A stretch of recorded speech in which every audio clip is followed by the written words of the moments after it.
Heather, that's bored. Green light the asset. Sir, I need more time. We have no time. Are you going to give that order or not? Sir, please. You're too naive to see the truth. There's no bringing in Bourne.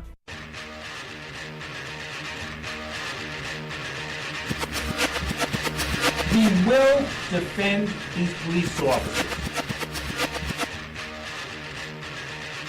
Listen to police officers' commands, listen to what we tell you, and just stop. The nation needs to realize that when we tell you to do something, do it. And if you're wrong, you're wrong. If you're right, then the courts will figure it out. We don't get to take the law, we enforce it. But at the end of the day, each and every man is to go home safe. Sometimes the use of force is necessary. You need to comply with the police officer, the way the system was meant to be. Comply with the orders of police officers. Resisting arrest is a real and dangerous crime. Nonpartisan Liberty for All. I'm your host, Dave Bourne, and it is November 22nd, 2016. The day is actually half of the month. No, the month is half of the day. And we are coming to you live from Las Vegas, Nevada, meaning, 11 is the month and the day is the 22nd. 11 plus 11 is 22 for those who didn't get that stupid, it's not even a joke, statement. And the show comes to a screeching halt. Anyway, thank you for tuning in to Nonpartisan Liberty for All. We're on weeknights, Tuesday through Thursday at 7 o'clock Pacific, 10 o'clock Eastern on the Nonpartisan Liberty for All radio network, which now runs 24 hours a day, 7 days a week. And you can listen live on Spreaker.com and NonpartisanLibertyForAll.com to the live stream or to the individual show archives immediately following the show on Spreaker. Well, you can listen to them anytime, but the newest show you can listen to immediately following the show on Spreaker, YouTube, Twitter, Tumblr, SoundCloud, Stitcher, and iTunes. At least most of those you can listen to, like 5 minutes after the show. On Nonpartisan Liberty for All, we promote self-ownership in the ideas of true freedom and liberty, meaning being able to do whatever you want as long as you respect the freedom of others and don't directly interfere with their freedom. Exposing government for what it is, a mafia based on extortion that rules without consent by threat of force and violence. And we are always happy to hear from you. You can reach us via phone at 702-470-7664. That's 702-470-7664. Or via Skype, username Nonpartisan Liberty for All. That's Nonpartisan Liberty for all one word. And you can check us out at nonpartisanlibertyforall.com, where you can get all the contact information if you forget the phone number or Skype username, or you want to email us or any of that. You can also get original articles/blogs. That's what I call them, more articles/blogs, because they're more opinionated they're more like editorials, I guess. There's a bunch of those there. There's also pictures and other things that you can check out at nonpartisanlibertyforall.com. You can also donate if you'd like, whatever you want, or if you don't want, that's fine as well. Everything helps. The show is 100% self-funded by me, or the small network is 100% funded by me. So if you'd like to donate, it would be much appreciated. If not, it's no problem, especially during the holidays. I know a lot of people are trying to save as much money as possible. So tonight we are going to be talking all about deprogramming, and mainly the cult of government, and deprogramming people from the cult of government. But at the same time, I will talk about a couple other examples, as I started watching this documentary on deprogramming. But this was more from cults. And then you also have, they tried to do the same thing with prostitutes that we did a show on this. Ones that are not kidnapped and not really forced. I guess that's up for debate, but not in the sense of human trafficking, but in the sense of they met a guy, it was their boyfriend, and then they started pimping them out or whatever. And, you know, I feel kind of on, you know, when it comes to that issue, I have some different views on it, because there's self-responsibility and things like that, and there's the ability to just walk away from something. But on one side, I'm not in their situation. I haven't been in their situation, obviously, so it's hard to judge somebody not being in their situation. But again, at the same time, there's a difference between somebody who's kidnapped and forced to be a sex slave that's brought over from another country, human trafficking, which has become more prevalent, although you don't know. And it goes back to the show of putting things in perspective. I mean, the percentage of people, I mean, you know, one is too many, we know that, but I'm just saying, putting things in perspective, that there's a difference between something that's an epidemic and something that's not. Now, there are very few things that are epidemics. The media likes you to think that, you know, everything's dangerous, there's crime everywhere, everyone's selling drugs, everybody's involved in human trafficking and prostitution and all of this shit. Like, it's just rampant, and it's not. They want you to think that because it serves a lot of different people's agendas. Something that I would say is an epidemic is cancer. If you have 2.5 million people dying a year and you have 500,000 of those, which is like what, like a fifth? Is it actually a fifth? Yes. Or heart disease, which is around the same. They're always, you know, 1 and 2. Those are epidemics. There's no doubt. You know, gun violence, when, you know, between 8,000 to 12,000, depending on what year you're looking at, and it's been going down for 20, 30 years, that's not an epidemic.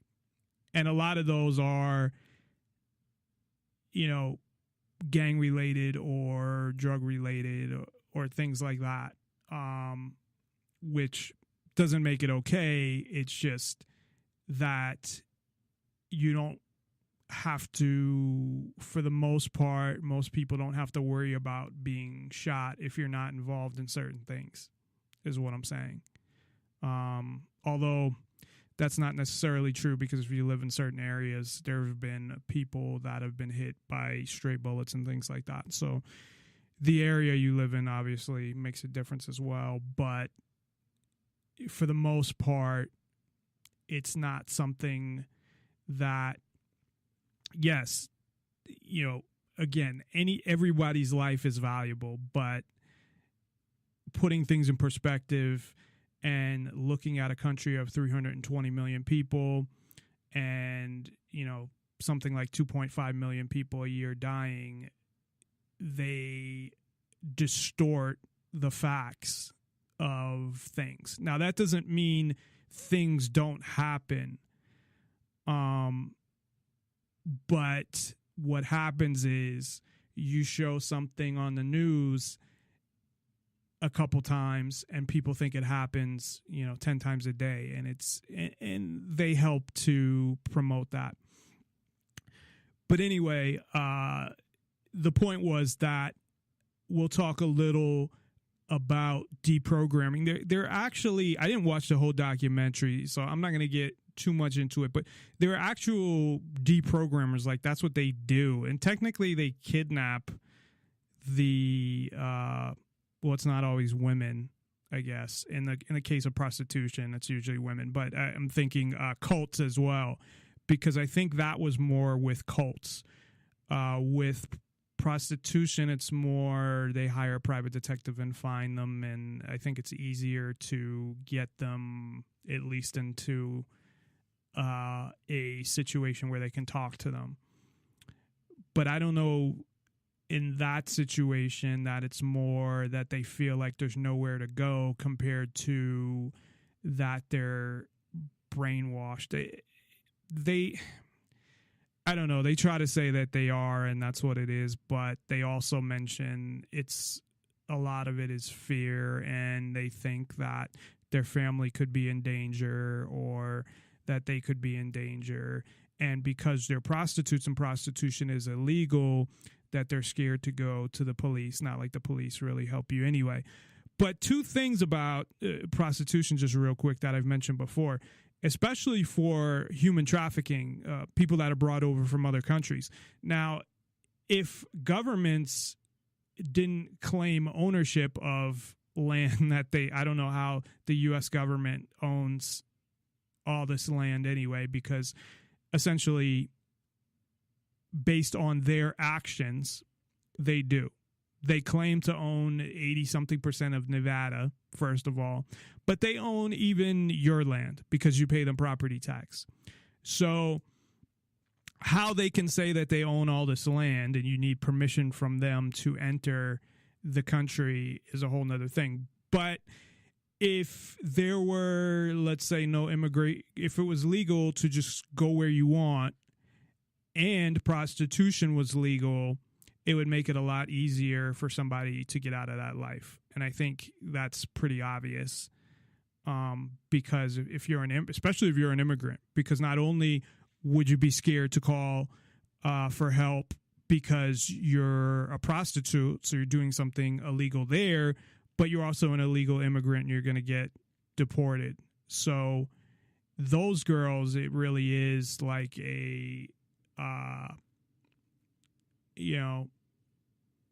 it's essentially a kidnapping with them. And how I wouldn't even call it a brainwashing or anything like that. They're tricked and kidnapped. And there's really, it's a real hard situation when it comes to that. But the issue that I'm kind of on the fence about is when you're talking about girls in the U.S. that claim to be stuck in situations where they have to prostitute themselves. And I'm not talking about girls that have no money and they have to prostitute themselves or drug addicts. I'm talking about ones that are with pimps that don't want to be with them, but they feel stuck in that situation. But again, that's not really our focus for tonight. But we'll talk a little about getting out of brainwashed or the what do you call it? The deprogramming. Sorry, I forgot the word there for a minute. And the main focus, of course, is deprogramming people to obey the cult of government, because as far as I'm concerned, they're all brainwashed as well. It's funny, though, because if you could take 100 people that would say that have a certain paradigm or a certain opinion when it comes to government, and they would say that probably, brainwashed to them is different. Just the definition, just like, what's the other word that they always say? Like, sheeple, or people that haven't figured stuff out. There's another word that I'm trying to think of where, like, say, woken up. So different people define that differently, because I would say that all the Alex Jones fans are asleep and sheeple. And they're even worse because they know all the bad fucking shit that government does. and yet they still want a government. That shows how brainwashed people are to me, and how powerful the programming by government is. So before we get into that, there's a couple things I want to get into. First off, I want to talk about just briefly, and I'll actually get a little more into this when I finish it. And I'm actually almost finished. I could have it finished by tomorrow. It all depends on what I do after work. Half a day of work tomorrow, so it depends on if I end up falling asleep after work or if I actually, do something. But maybe I'll fall asleep after work and work on it tomorrow night. But I'm putting together a Declaration of Independence 2016, or maybe I'll do a 2017 and release it in January, or at least post it to all the signature boards, including the White House, which could potentially get me in a lot of trouble. Well, I don't think legally it could get me in a lot of trouble, but it would definitely put me on watch lists and stuff like that. Not because there's threats against anybody, because it's not about that. What it is the same way. So I looked up the Declaration of Independence, and I've read it before, and I had a part of it memorized, that we had to memorize in 5th grade. And I always had it, we the people of the United States, in order to form a more perfect union, that whole fucking paragraph. So I took kind of two things. I started to write it up, and then I took that and kind of changed the wording to fit what I would put into it. And to summarize what I would put into it is, I want to create a petition, essentially. And in this petition, it's not really a petition, because I'm not asking the government for shit. It's telling them, and I want to see how many signatures that I can get. And from those signatures, hopefully bring those people together, at least on a Facebook page, and go from there. So it basically says that, and I have so far what I have so far here, and I, people may have done this before, I don't know, but it's been 240 years since the first one, and none of us that are alive today had anything to do with it, nor did we have anything to do with the Constitution, nor did we consent to the Constitution. And this document I agree more with, as far as they proclaim their freedom from a king. They got a little into their demands, but it was more about, taxes. But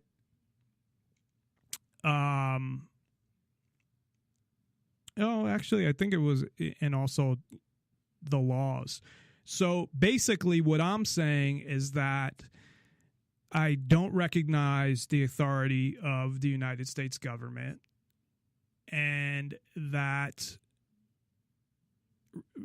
there's a list of things that I refuse to do, and that's obey or comply with any of the laws created by the federal or state government. I do put in there agreeing to follow natural law, or the non-aggression principle, or whatever you want to call it, that agreeing to not, assaulting anybody or their property, or killing them, or rape, or anything like that, unless, in self-defense. Well, of course, rape or stealing their property wouldn't be in self-defense. unless you were just stealing back your property that they stole, but that's not stealing that property. And refusal to pay any forms of extortion, which is taxes, and to reserve the right to protect yourself, to defend yourself against government agents when necessary.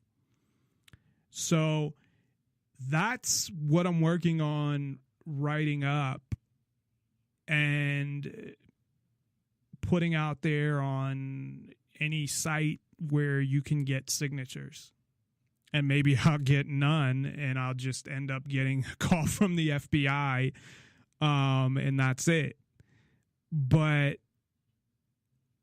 there's nothing, I mean, even though I'm saying that in this and writing it as something that can be used by other people if they agree, that doesn't really mean much because there's not much that I do in my life normally anyway, that would really, violate many of their laws. I mean, if there's nobody there, I'll go through a red light, like shit like that, whatever. But the point is that it's saying that, hey, I don't recognize your authority because I don't. No one gave the fucking government their authority. The only reason they have it is because they have a bunch of men with guns. That's it. That's bottom line. And people not being able to understand that, or just, I don't know. I can no longer sit there and just be like, okay, I can do a radio show and that's it. So to me, this is my next step for now. Of course, I would never do anything, violent or anything like that. And I've talked about that I don't believe in any revolution or takeover of the government. I believe in getting the ideas out there, getting the truth out there, and people not complying. And through non-compliance, and that's basically what I'm saying, that, not complying with these laws, but at the same time, reserve the right to protect yourself and defend yourself against government agents. So I'm not going to go into what that means just for safety purposes, but I'm sure people, they can infer what that means. That if you do not comply with their laws, and they take action, physical action against you, that would escalate things. But besides that, I don't believe in, any type of revolution or attacking people or just hurting people or anything like that. Although I do believe that a bunch of cops need their ass whipped. But I wouldn't want it to be any, first of all, I'm not going to do that. But if somebody did, I wouldn't give a fuck unless they were, if they got some permanent injuries that were really bad, that I might feel bad about that. Well, I wouldn't feel bad, but I'd rather that not happen. I'm just saying, get their ass kicked in like somebody would in a regular fight, and then they're no permanent injury, because they've done it to other people. And I'm sort of one of them. I mean, I didn't get beat up by a cop, but I got injured pretty badly by a cop from throwing me around when I was drunk and a lot skinnier. Not that I'm fat, but I weighed a lot less than I do now. I was like really skinny, especially after they arrested me and I had to sit in jail for like 3 days and not eat anything. So basically what I'm going to do with this is post it on my website, post it on the social media sites, and then if anybody wants to comment on it, that's fine, and then see what I can do about posting it on any of the other sites. Now, they might just take it down.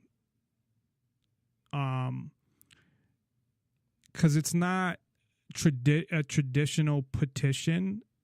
I guess it is a petition, though, in a way. Because I'm petitioning, but in a petition, it's usually something you're asking for. That's the only difference, where in this, I'm not asking. I'm telling them this is what I'm doing, and anybody else who wants to join me, sign here and let them know. What do you think would happen if like 20 million people signed that? You think the government would just be like, we're going to keep doing what we're doing and just ignore it? Maybe, but I doubt it. They may go after all the people.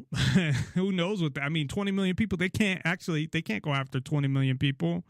So not that I think that would happen, but I'm just saying what I think people need, and this is just my opinion, that would be peaceful, is leverage. And I think something like this would give people leverage, because if the government knew that a lot of people feel this way, and of course, again, I would spell out that, look, these are the only things, nothing about overthrowing the government, because again, I don't believe in overthrowing a government, because you just get another one. It's pointless. Plus, you hurt a lot of people and destroy families and kill people, and it's just not something I believe in unless it's in self-defense. And it doesn't accomplish anything anyway. I would gladly, if I knew tomorrow that freedom would be preserved for at least a few hundred years, I'd gladly give my life. But obviously that's not something that's going to happen.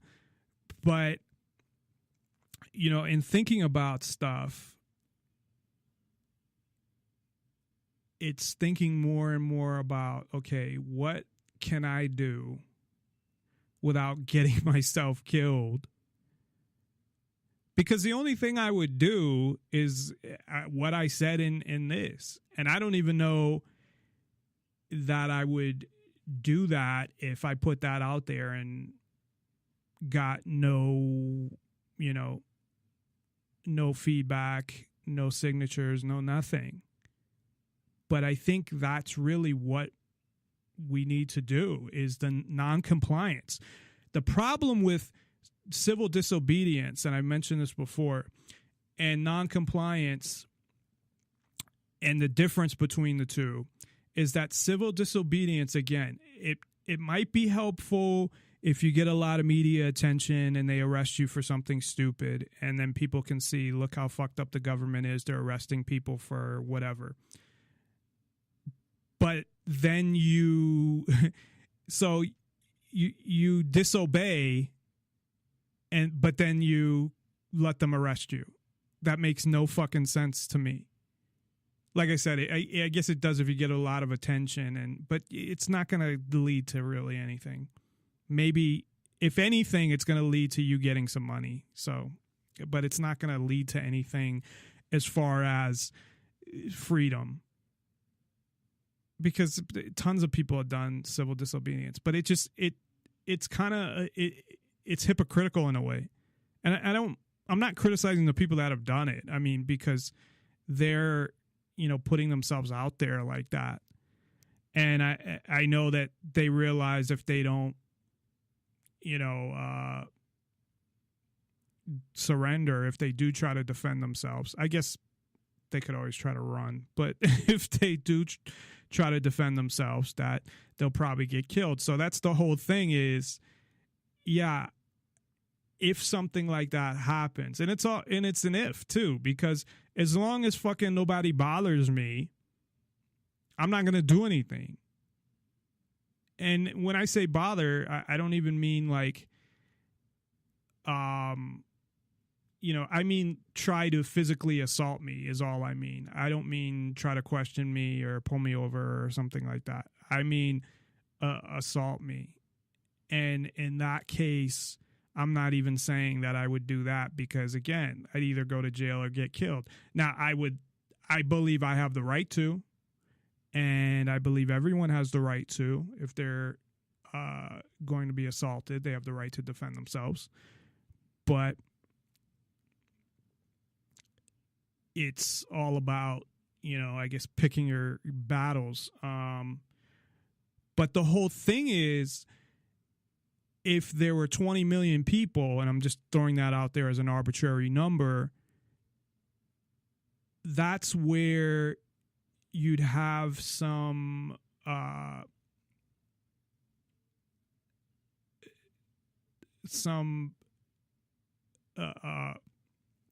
backing or some validity to what you're, not validity, but it would, because that's saying it would validate what you're doing. Not that it would validate what you're doing, but it would help to have some kind of, hey, if you do this, there's 20 million people who are ready to defend themselves. So again, that's where you have that kind of, it's almost protection in a way. It's kind of like guns. Just having guns in your house, not for any other reason than, if a whole city, 50% of the people have guns, the police are less apt to just raid everybody's house. So as a deterrent, it kind of puts things on a more, now it's not going to be anywhere close to even, but on a more even keel. Actually, it puts it in the favor of the people to an extent because there's a lot more people, but not in the sense of the amount of weapons that, of course, the police have and they're so quick to use. So that's the problem in a way, where they're just quick to just shoot everybody. And really, I think the majority of people that want freedom, true freedom, myself included, want to try to do it in a as peaceful as possible manner, and not see anybody get hurt. And I always bring up the example of the Bundy Ranch, what happened there where nobody got hurt, but they did have to have arms. If they didn't have guns, that the Bureau of Land Management would have done whatever they wanted to do. So the fact that they were armed made a difference. So that's what I'm saying. Ideally, what I'd like to see is if a cop tried to violate somebody's rights and that person had a gun, and this is just a hypothetical example, that the cop would back off, realize they're violating the person's rights, and that would be the end of it, and nobody would get hurt. The problem is that the cops are so quick to shoot you that you would probably still get killed, because they wouldn't take it as, okay, I'm trying to defend myself. I don't want to hurt you. So as long as you stop aggressing, we're fine. So, and I'm saying that from a hypothetical standpoint. But anyway, when it comes to eventually having any type of free society and getting rid of as much government as possible, I, as I've said over and over again, I think that is the only possible way is non-compliance, and I think people have to start defending themselves. And I'm not saying defend yourself. If somebody killed somebody and the police go to arrest them, now that's a little different. If somebody actually committed what is a crime, as far as there's a victim, then that's different. But if police are just harassing you and they physically try to attack you and you're just defending yourself, I think you have the right to defend yourself against government agents, and they don't have the right. If you look at a situation and if it was anybody else besides a cop or another government agent doing it, you should do the same thing, is what I'm saying. So anyway, I got into a longer conversation about that than I wanted to. And of course, I know saying things like that on the air, which is fucked up, but I don't think anything I said is wrong. I don't think anything I said is threatening to anybody. And I don't think anything I said is even something that people should take negatively. I'm just saying that people should be able to defend themselves. Well, of course, I am saying that, the government doesn't have any authority, which what gives them authority? Again, a bunch of men with guns, and that we have no obligation to give them taxes. We never signed or agreed to anything. We have no obligation to follow any of their laws. The only obligation we have is to respect everyone else's self-ownership. So again, not to physically harm or sexually harm or harm anybody's property. That's it. So that's the basis, a summary of the basis for what I'm trying to put together regarding a second Declaration of Independence. So we'll see where that goes. And if somebody can do something better, hey, I'm all for it. Or has a better idea, or even after I put it out there, I'd like to get comments back and critiques and things like that. There's certain points that I don't believe should be bent at all. And, there's certain ones where I guess as far as how certain things are being said, I'm open. I'm open to listening to anything. So I don't know that it will go anywhere except for me getting into trouble again, not trouble arrested, but trouble just harassed or whatever. So the truth is, though, if anybody who's in the police force or the FBI or any of these, the fucking NSA, if you truly believe in freedom, then you'd fucking agree with me. So that kind of brings us, it's a good segue into deprogramming from the cult of government, because that's one of the reasons why people don't get to this point. I watched part of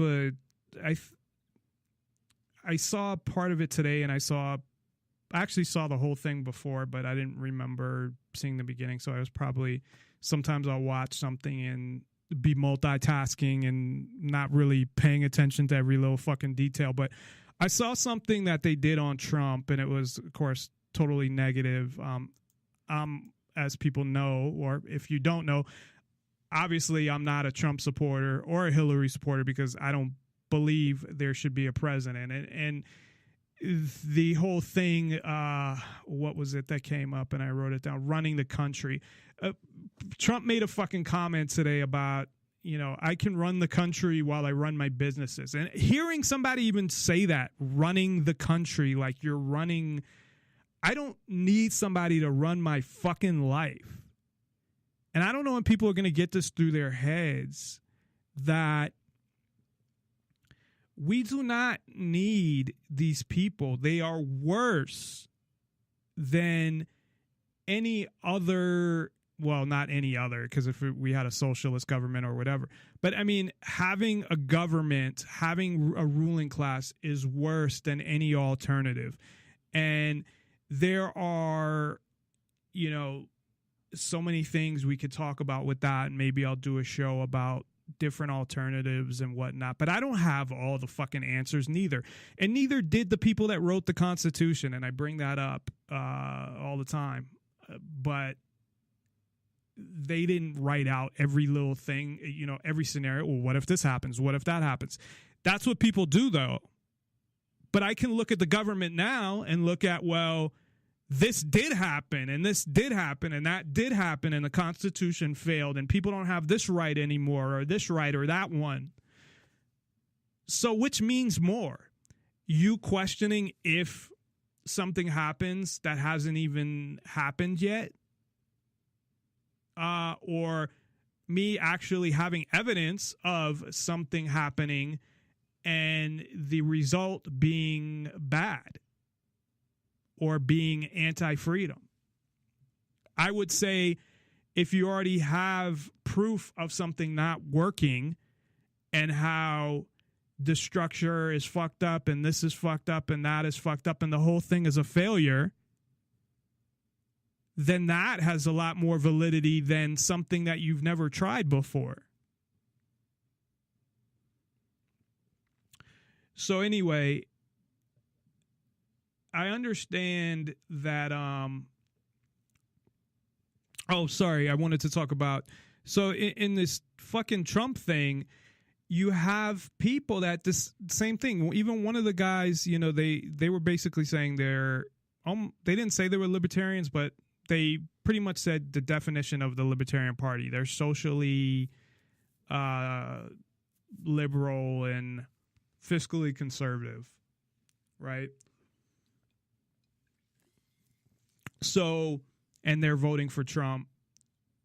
But you have all of these people, and this makes me want to bang my head against the fucking wall. You have all these people that criticize government and say how bad it is and all of this shit. And Alex Jones is always the one who comes to mind because he even said that, there's things that I can't even talk about that are so bad and whatever. And right away, this motherfucker is the first one to be like, we're saved, basically. We got Donald Trump now. He's going to save us. And Trump is already, each week, he's backtracking, and he hasn't even become president. Now, I think the thing with Trump that's going to be dangerous, because I think basically he's going to be more of a Democrat than a Republican. Again, they're both bad, so what's the fucking difference? But it depends on the issue. But I think the one thing that he's going to do is if you criticize him, he's going to fucking go after you. He's done it in his personal life, and he's going to do it as president, and he's going to have the power to do it. He's going to go after fucking newspapers and magazines. And today, I guess he met with the New York Times. I didn't hear the whole story, and he wasn't gonna, and he was talking all the shit about them, and then he did, and then he said they were great, and he's kind of nutty, man.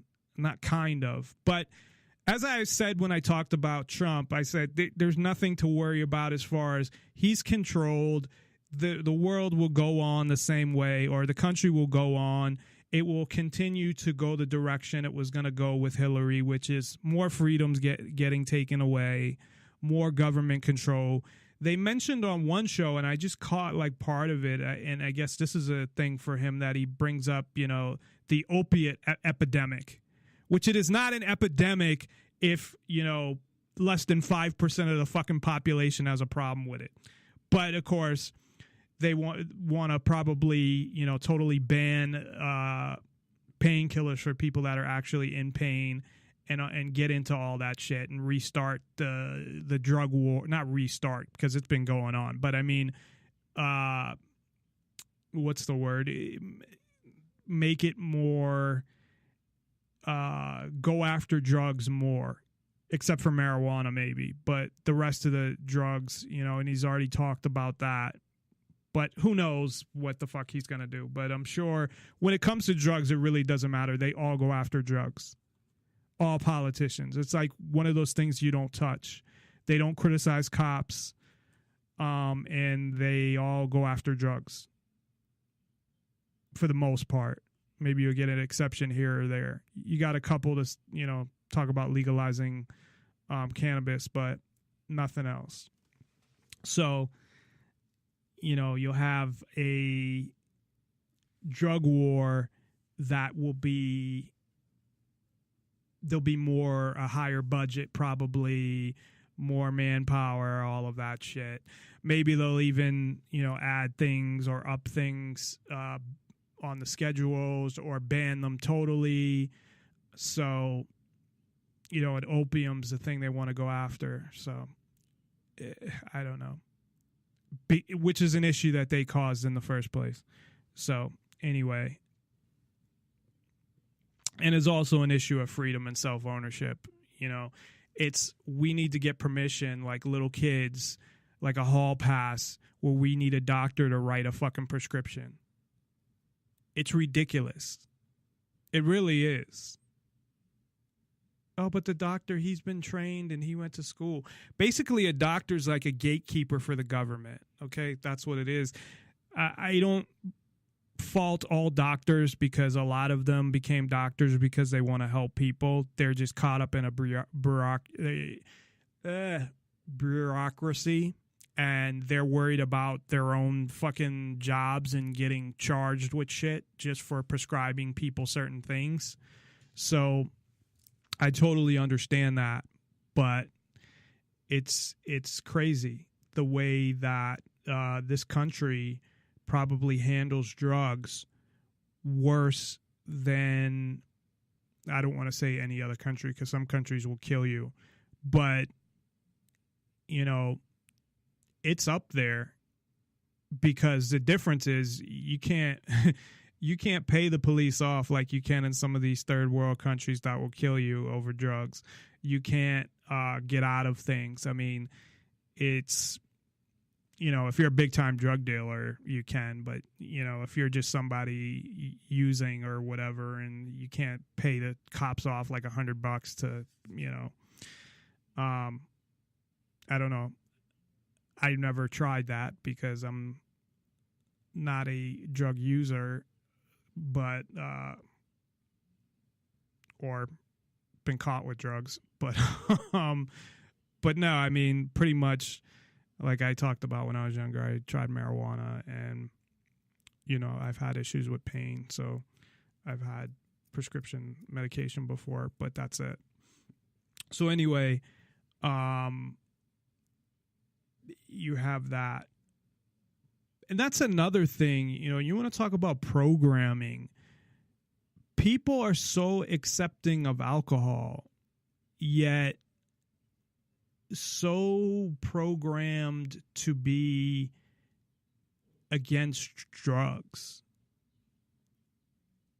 They are like, you know, like I said, cannabis is one thing. And the only reason that you have probably half the people you do that support legalizing cannabis is because they don't think it's that bad for you. It has nothing to do with the fact that they believe in freedom or self-ownership, or that it's that person's decision what they want to do. You just have it that they don't believe it's bad for you. I was listening to an older interview of Jesse Ventura today, and he was talking about cannabis, but then he said, yeah, I think all drugs should be legal, even heroin and whatever. But some people you say that to, and oh my God, heroin, are you crazy? What's wrong with you? They don't understand that just because it's legal, people are doing it any fucking way. And there's so many, I can't get into another drug conversation because we talked about it so much, and I don't want to take up, the whole show fucking talking about drugs again. It's just so frustrating because that is the cause of a big percentage of our problems when it comes to freedom. Because you think about cops being able to search your car, what reason do they have now? I mean, they'll come up with something, but, search your house, things like that. Their powers would diminish. Now, I'm sure they'd come up with, well, you could have bombs, and bombs would be the new thing, and they'd run some false flag bombings, and guns. But the big thing has been drugs and jail. There'd be nobody in jail, or, half the jail population would be gone, things like that. And the CIA, of course, would lose a lot of money if that happened. So anyway, this whole programming of people and how they can't see through it's not even that they can't see through things. It starts at the beginning where you have a lot of people that just don't give a fuck and don't even want to listen and don't have an open mind. And being somebody who always grew up independent minded and questioned everything, I cannot relate to that at all. I just can't. I cannot sit there and relate to somebody who just says whatever the government does is fine and you obey all laws, even though laws are based on politicians passing a law. That's it. It's just a bunch of politicians that got together that passed a law. Nothing to do with morals, nothing to do with good or bad. And so when it comes to programming in, say, a cult, what is the difference? Well, the difference, of course, is that in a cult, I think there's a certain personality that's attracted to it. Now, those people are probably ultra status or whatever, but I think there's certain personalities that are attracted to cults, and they look for those type of personalities and prey on them. And that doesn't mean that there's still not self-responsibility and that they're doing anything illegal. And you have people that want laws like, that's what I'm against when it comes to pimps and a girl actually agreeing to do something. If he talks her into it and she does it, no matter how much of an asshole or fucked up person this guy is, that's not criminal as far as I'm concerned. I mean, it would be considered criminal because prostitution is illegal, but if prostitution wasn't illegal, it's not criminal. She makes that decision to do that. She could say no. Now, I guess if he threatens her and he threatens to kill her if she doesn't do it or something like that, then you could say, well, I did it because he was going to kill me, or he threatened to kill my family. But I don't look at that as, as much of brainwashing as, that's, and it's all in how they present it. Every documentary that you watch or it's not always documentaries. It may be like 60 Minutes or Nightline or whatever, if it's still on. But any news show or whatever, they're always looked at now or presented as the victims. Now, like I said, when it comes to sex trafficking and you're talking about bringing people over from other countries, that's totally different. I'm not even going to get into that. I'm talking about girls in the U.S. that end up becoming prostitutes because of their pimps. Not ones that do it on their own, that they meet a guy and he turns her out or whatever. And unless he's done something, and I'm not, don't get me wrong, I'm not defending these guys like I have any type of respect for these guys or anything like that.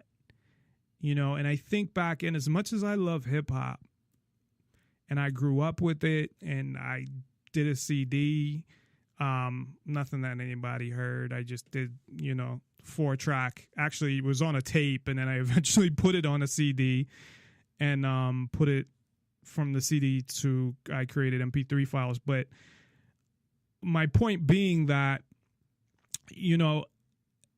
there's a lot of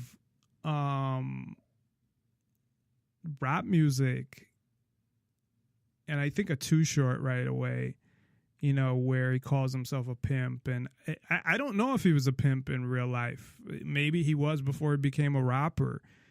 And I think of, I guess you could be a pimp and be a good guy in the sense that if you acted as a manager, if you set girls up with guys because that's what they wanted to do. I'm thinking like in the legal sense, how the legal ones are operated, and that's how they acted. Or like the movie Night Shift, if anybody's seen that, it's pretty old, where Henry Winkler and Michael Keaton are pimps. They work at the morgue. But, you take 20% or something and you hook them up with all the clients. And if they don't want to do it, they don't have to do it. And you don't ever put your hands on them and you don't force them. And, it is what it is. And if they quit, then they quit and it's done with. You don't try to talk them into staying. You don't whatever. It's like a job like they have at the ranches. If anybody's seen the documentary at the Bunny Ranch. So in that type of way, I think that they can, operate in a business manner. But, the rappers that were talking about pimps, we're talking about beating women and fucking. I remember there was a song from Too Short and Ice Cube, and fucking one of the lines. See, I didn't take it seriously was the whole thing. Because even when I was younger, I had nothing but respect for women. I would never put my hands on a woman. I've been hit by women before. I didn't do anything. Because what am I going to do? I'm going to hit a girl. I mean, I feel bad about beating up people that are smaller than me. So, unless they really deserve it. But, I mean, the people smaller than me, not women. Especially not a woman that I'm dating. So, those are the only girls that hit me, except probably when I was like in elementary school or something like that. Girls might have hit me. I think some girl threw a can at me or something. Anyway, in like 8th grade or 7th grade on the bus. But, I didn't take it seriously. I took it as like entertainment, like the same way you take like a porno, I guess. And I was never in a porno, but not a porno, like a rated R movie, a sex scene or something like that. But he has this line, I'm the B, the I, the T, the C, the H, the K, the I, the L, the L, the A. A fucking Ice Cube, like I'm the bitch killer. I mean, what the fuck? And, in the same song, I mean, the beat I like, to be honest with you, I like the song because they're two good rappers with, a nice beat and a nice flow. But the lyrics, I always had issues listening to some of that shit. listening to the people that got way too into graphic, like sex and pimping. Like fucking Snoop Dogg, who I can't stand now because he came out and did a commercial and told people to sell their stocks and gun companies, their 401ks. If your 401k invests in a gun manufacturer, then sell it. So fuck him. This motherfucker's on Howard Stern talking about hitting girls in the head with a shoe and all this shit, which he's full of shit. But he's talking about even on some songs, you know, being a pimp, and he's not. So, you know, I guess I understand the ones that were, and then they're talking about, all right, well, this was my experience, whatever. And I never would tell somebody not to say something or whatever. I mean, I believe in free speech as, you know, more than anybody, or just as much as anybody. So I'm not telling them they shouldn't say it. I'm just telling you, know, Snoop Dogg is a fucking hypocrite when he's going to talk about shit like that and then go tell people, oh, don't buy, you know, stocks in gun manufacturers, or find out about your 401k and see if they buy stock in gun manufacturers. And if they do, get rid of it. So, but a lot of these guys, you know, the more I think about it, even though I like some of the music, it's bad, man. And it is really, you know, I look at it as, again, it's just entertainment. And when I was a kid, I would blast that shit, and it's just like, it's entertainment, man. It's not, I didn't take it seriously. And I still don't take it seriously, but I'm just like, I don't know. It's kind of fucked up in a way, you know, that I wouldn't idolize somebody who, you know, made their career off talking about beating fucking pimping women and beating them. It's the beating them part. You know, if you ran it like a business and you didn't hurt women or force them or anything like that, I have no problem with that. But when you're talking about beating women and shit like that, like, that's kind of fucked up. Now, they have the right to do it, and it is just music, and it is just entertainment, you know.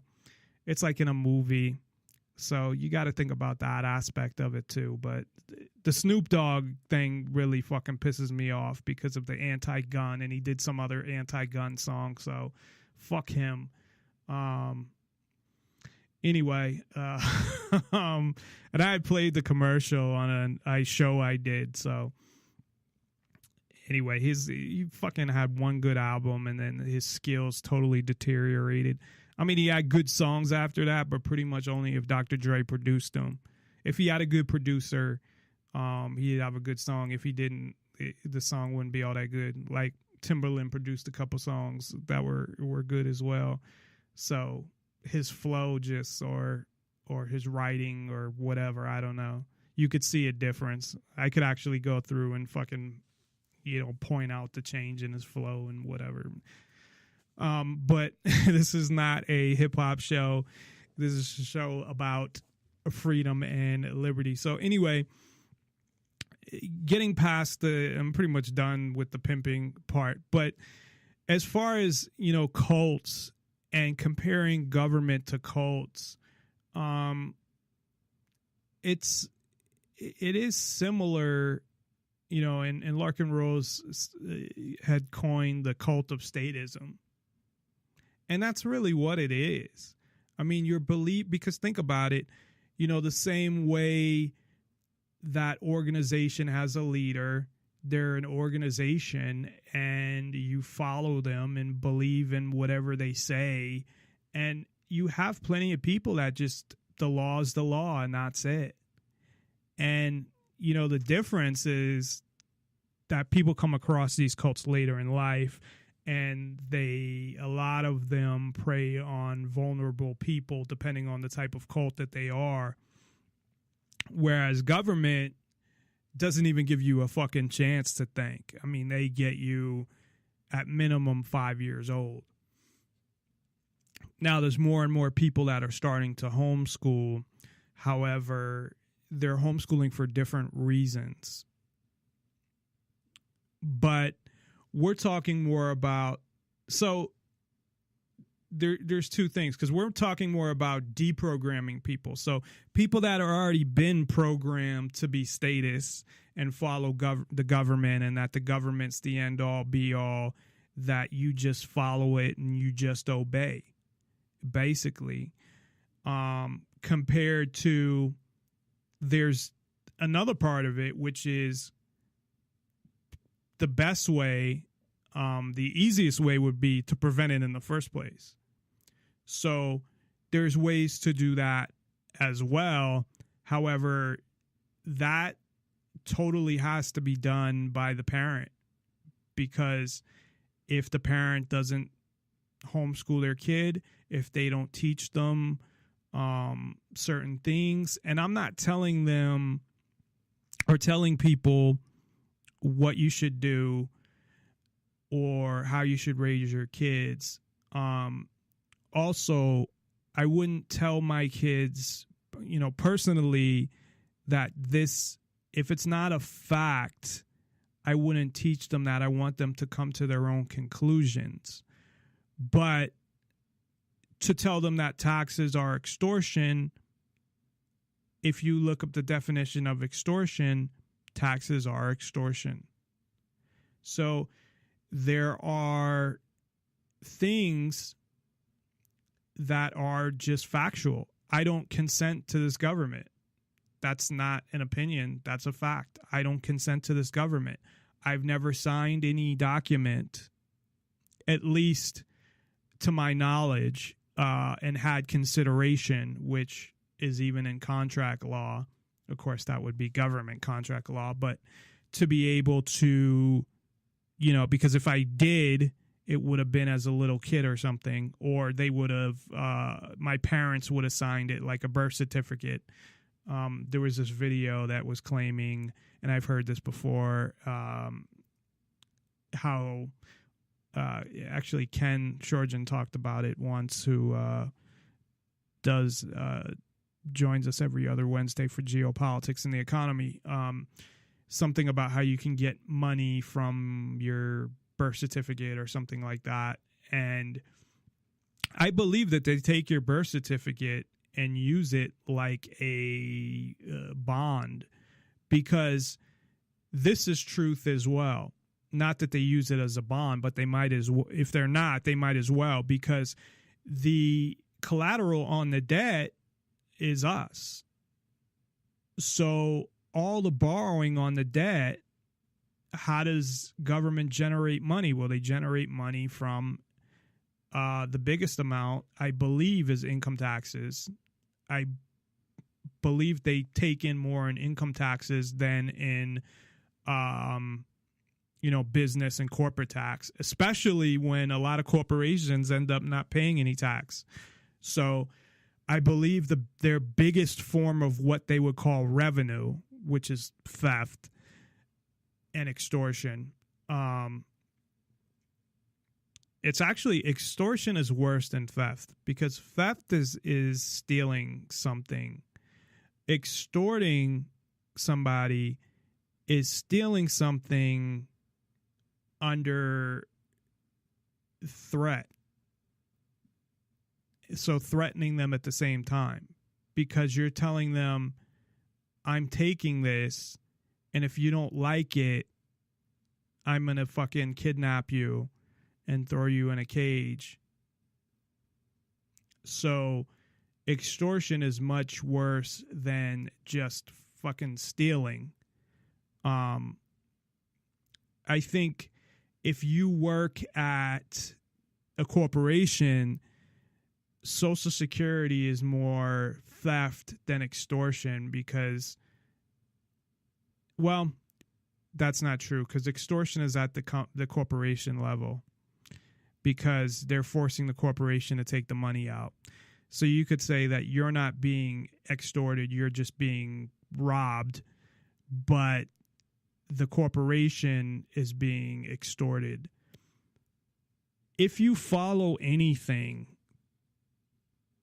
to the end, there's some form of force and violence, and perhaps also extortion, but always at least a threat of force if you follow any law to the end, no matter if it's a criminal law or a civil law or what it is.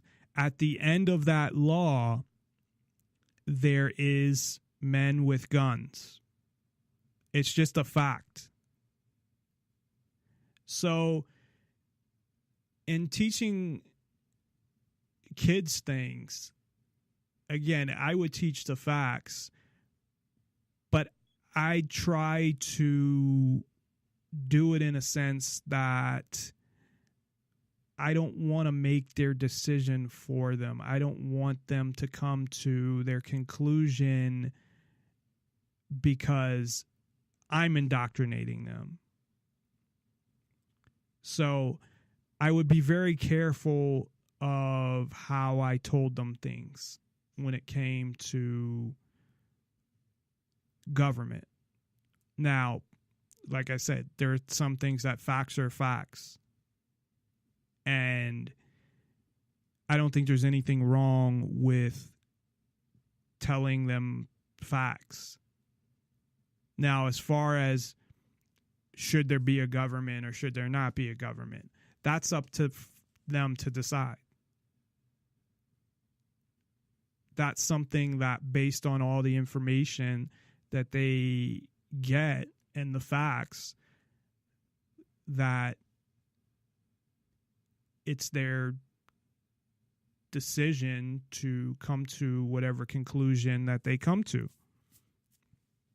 And of course, I would hope that they come to the same conclusion that I do, but I wouldn't want them to get there because I indoctrinated them in a different way, because then I'm no better than the government. So anyway, we're going to take a break. Got some clips to play. When we come back, we'll get back into deprogramming and continue on the ways to not to stop the programming from the beginning or at some point, because I mean,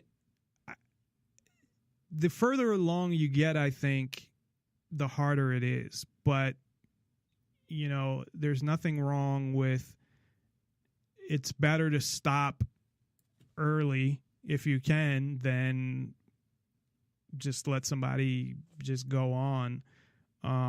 Meaning, like, if you have a kid who's gone to public school or gone to even private school, I don't know what they're teaching in private school. That would have to be something I'd have to research. I know they're not teaching Common Core as far as I know, but I know that's been talked about because the tests for college and things like that are all going to be based on the public school curriculum, and you may have trouble if you come from a private school.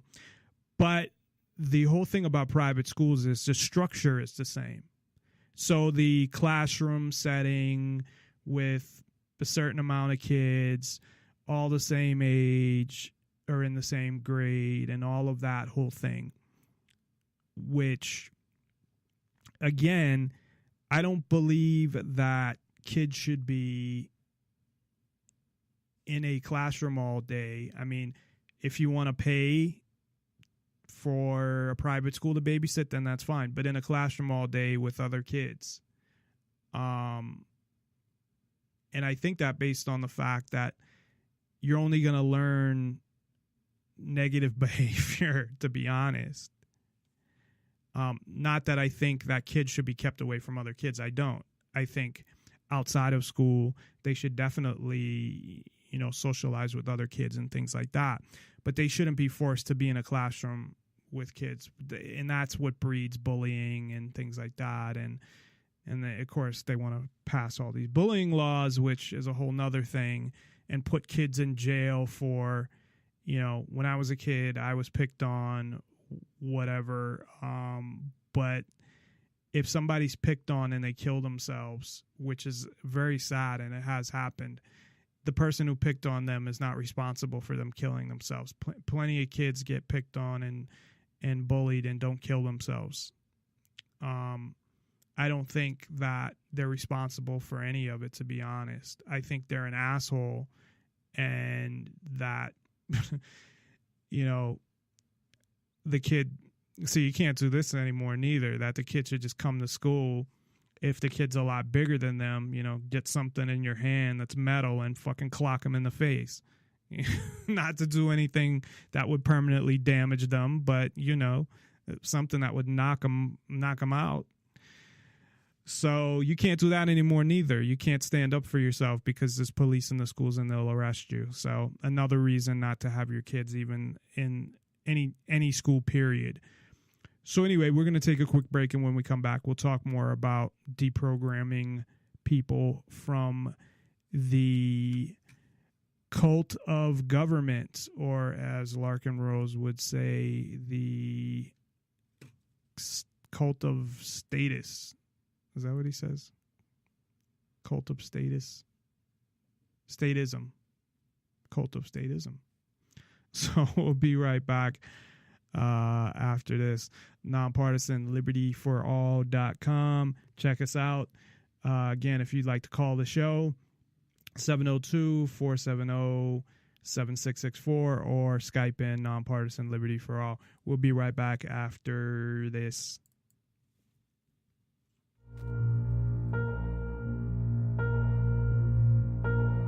Conscious manipulation as reception of media, television, and radio, the use of subliminal and subconscious manipulation, as well as predictive programming, has been used against the masses. As Jim Morrison said, those who control the media control the mind.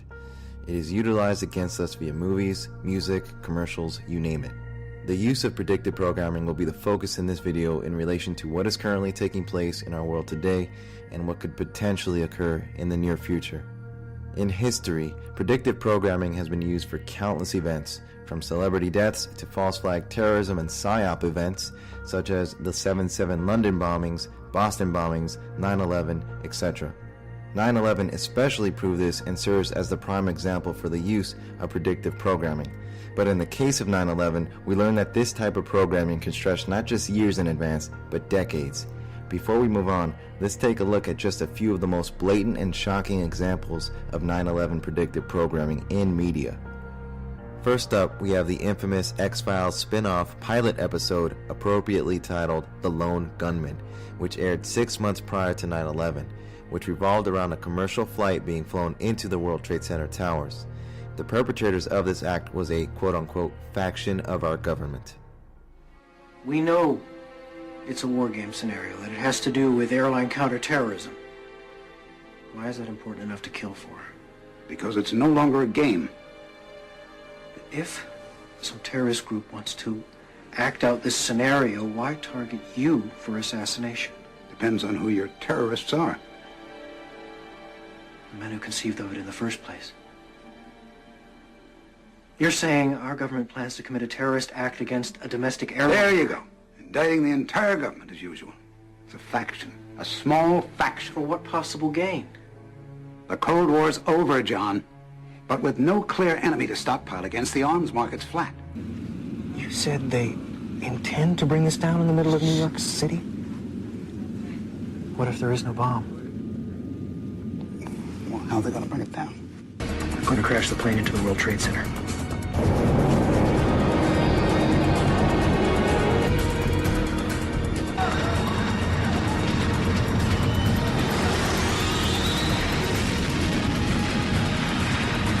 Then there's the 1996 film, The Long Kiss Goodnight, where not only is the truth about... This is the example I have talked about numerous times from The Long Kiss Goodnight. And it was in 1996. And it was basically what the whole movie ultimately was around. I mean, it was the basis for the movie because it was about finding out if she knew that information. So it was the main plot of the movie, although you don't know that until the end, because she's trying to recover her memory. It's Gina Davis and Samuel L. Jackson, and she hit her head 7 years before, and then somebody found her, and she became a housewife and whatever, and she started remembering things after getting in a car accident, and that's what they wanted to find out, if she still knew about their plan or whatever, from what I recall, at least. About the 1993 World Trade Center bombing is revealed, but they even lay out who will be blamed for 9/11. 1993. World Trade Center bombing. During the trial, one of the bombers claimed CIA had advanced knowledge. The diplomat issued the terrorist visa to CIA. It's not unthinkable they paved the way for the bomber. Purely to justify a budget increase. You're telling me that you're going to fake some terrorist thing just to scare some money out of Congress? Well, unfortunately, Mr. Hennessy, I have no idea how to fake killing 4,000 people. So we're just going to have to do it for real. Oh, blame it on the Muslims, naturally. Oh, blame it on the Muslims, naturally. Next, there's the world of wrestling. Wrestling was and is highly connected to Freemasonry and the occult and these hidden powers. And Vince McMahon has always been a highly connected pawn. Nothing more, nothing less. When you just look at who was involved with the world of wrestling, it's not difficult to see why there was so much symbolism used and how it was used to brainwash the masses.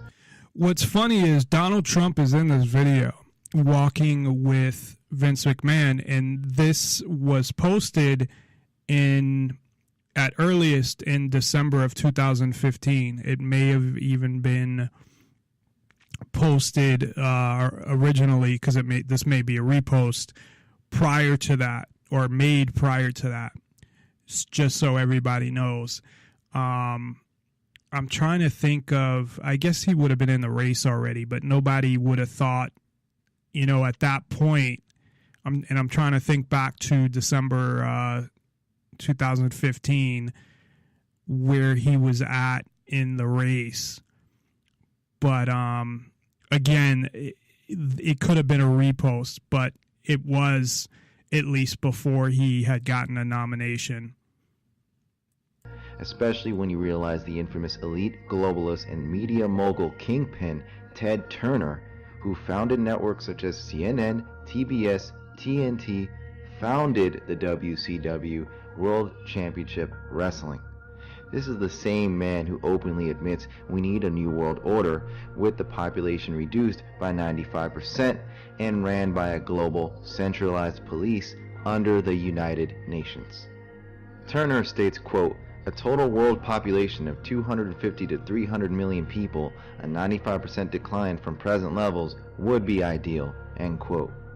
Wrestling is something the elite absolutely love, because the irony is it reflects the dog and pony show and illusion of the political system of our reality. Scripted, premeditated, bread and circus. Everyone involved in the show of wrestling were given their names, handed their scripts, and did what they were told. Ted, what do you think America's place in the new world order should be? It's always been seen as the global policeman. But as you said before, it's hard to see with all these military conflicts where the winner and loser lies. What should America be doing? I think globally? The global policeman should be the United Nations. Is it any wonder why he brazenly named his little WCW faction New World Order? Looking back now, you can see the extent of the programming that took place. Then, there's the two tag teams who headed against each other. And professional wrestling had a huge part when it comes to 9/11 and predictive programming. And taking a look at Donald Trump alongside the owner of WWE, Vince McMahon, all these elite are connected in some way or fashion. This is an event that took place on Saturday Night Live's main event from 1989. We're going to have one whale of a main event right here after this commercial message. Twin Towers. Take it, Mean Gene. This would be at this time, the Slickster, Akeem, the African Dream, and a big boss man. Gentlemen, is this the match you wanted all along, or are you going to continue your terrorist attack? Three people working as one, with one goal in mind, to defeat. Or should I say demolish the Twin Towers? Hulk Hogan, you talked about the triangle of love. Jesse Ventura says there's a problem. Explain. Well, you know, Mean Gene, you get right to the heart of the matter with that question, brother. It's the love, man, that's going to supercharge the mega powers and tear down the Twin Towers. Until the Twin Towers come crumbling down. Oh, yeah, right. You want to know how powerful the mega powers are? Brother. Oh, yeah. Everybody knows that the Twin Towers are big, strong, high buildings, yes, larger than any buildings in New York City. These guys are big and bad. I'm telling you something right now. They may be earthquake-proof. They may be typhoon-proof. They may be tidal wave-proof. Twin Towers is going to be like a fault line going right through their foundation.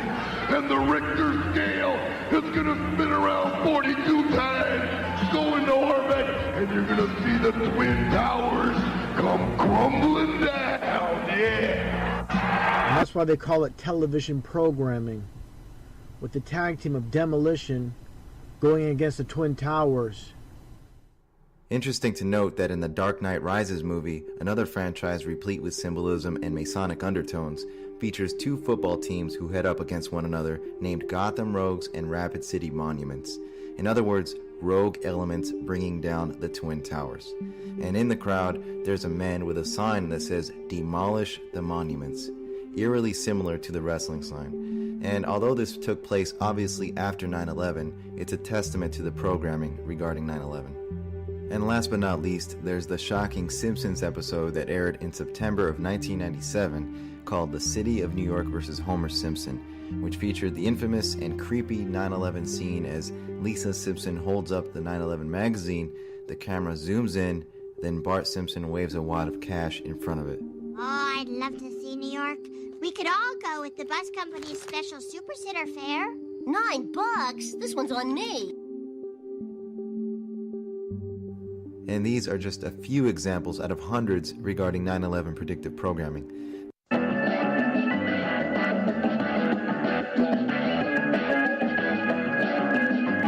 How can you tell if a politician's lying? If he's moving his mouth. That goes for all politicians, no matter what side of the aisle or what part of the planet they come from. Our politicians' speeches are carefully crafted BS. And recently, NPR did a story on that crafting that everyone needs to think about when they see a politician at a podium. For the piece, NPR references Jon Favreau, who used to write speeches for President Obama, and Mary-Kate Carey, who used to write speeches for George H.W. Bush. The story focuses on cadence, rhythm of speech, and both speechwriters openly admit they craft every beat in a president's speech. For instance, remember this one-hit wonder from Obama? They said this day would never come. Favreau says he and his speechwriting team knew they wanted 8 little beats. They approach it like a song, with rhythm being of utmost importance. Next line, they said our sights were set too high. Same thing. Favreau admits this rhythm is intentionally used to sweep people up emotionally, just as a song would. Same thing for Carey, Bush's speechwriter, who says she remembers actually putting markings in the text to help Bush remember the tempo he was supposed to use. She says she would mark up his speeches with backslashes, arrows up and down, things like that, to remind Bush when to speed up or when to slow down. In the NPR story, composer Rob Kappelow discusses how rhythm can actually create community. Think about people blindly chanting at a football game or at a political rally. Kappelow says that for that moment, we stop being ourselves. He says he thinks we're all looking for that opportunity to become part of a we, because it just feels good to be part of a powerful group. It's just part of our nature. And linguist John McWhorter says we have a primal urge to get into the groove of rhythm. That's what makes music so powerful and soul-feeding. It's also what makes our politicians' speeches so powerful and dangerous. Our politicians and their writers are intentionally lulling us into submission with rhythm, one of our most sacred human aspects. That offends me as an individual, as a lover of music, and as someone who would prefer that her representatives not try to brainwash her. So right now, with all the crap that's going on in the world and all of our politicians worming up to microphones, try to spot the rhythm they're using to brainwash you. Then maybe consider marching to a different drum beat altogether. Tonight, let's talk about that by following me on Twitter @TheResident.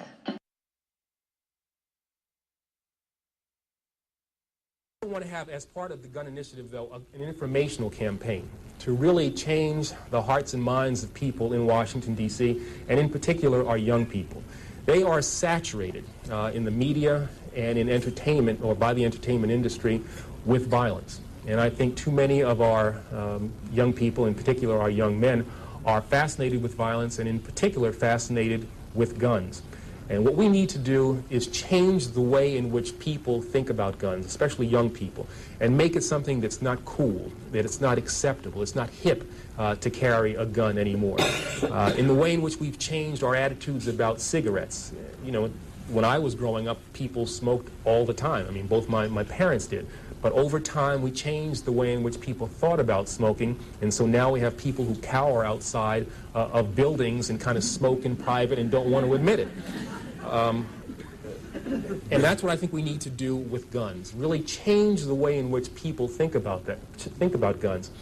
Now, this is not going to be something that's very easy to do, because we are, quite frankly, fighting something that appears, every day on television, on the radio, in our popular music, in movies that these kids are exposed to.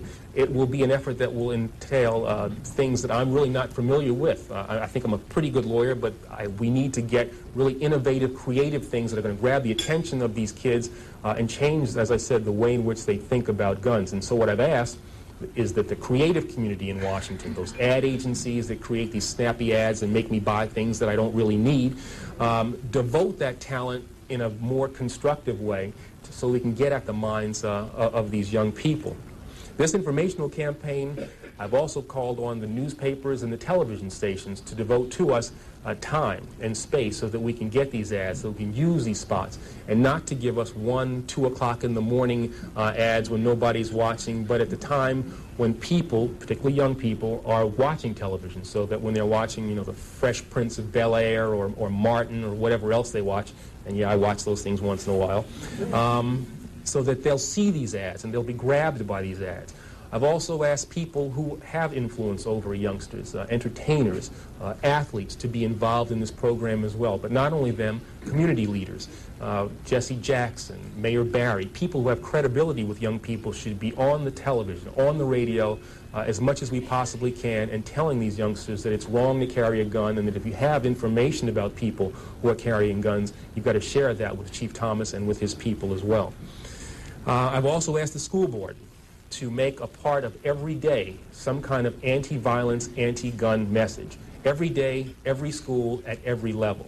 One thing that I think is clear with young people and with adults as well is that we just have to be repetitive about this. It's not enough to simply have a catchy ad on a Monday and then only do it every Monday. We need to do this every day of the week and just really brainwash people into thinking about guns in a vastly different way. We also want to have a hotline that we will set up and have the number of that hotline that would just go out there, and that would be something that people would have emblazoned in their minds so that when they see a gun or become familiar about the facts of a gun crime, they would call that hotline and pass that information on. To whom does your life belong? Who owns you? Most people instinctively answer, I own myself. But most people don't actually believe that. What does it mean to own something? It means that you and you alone have the right to decide what is done with that thing. What is yours you can use, you can trade, you can give away, you can destroy. So what does it mean to say you own yourself? It means that you and you alone have the right to decide what is done with your body and your mind, with your time and your energy. If someone else had the right to decide what is done with your body and your mind, your time and your energy, then he would be your owner and you would be his slave. So, are you anyone's slave? Do you pay taxes? Do you feel obligated to obey whatever the politicians decide to call law? Do you imagine that someone else has the right to control you, to rule you? Do you vote?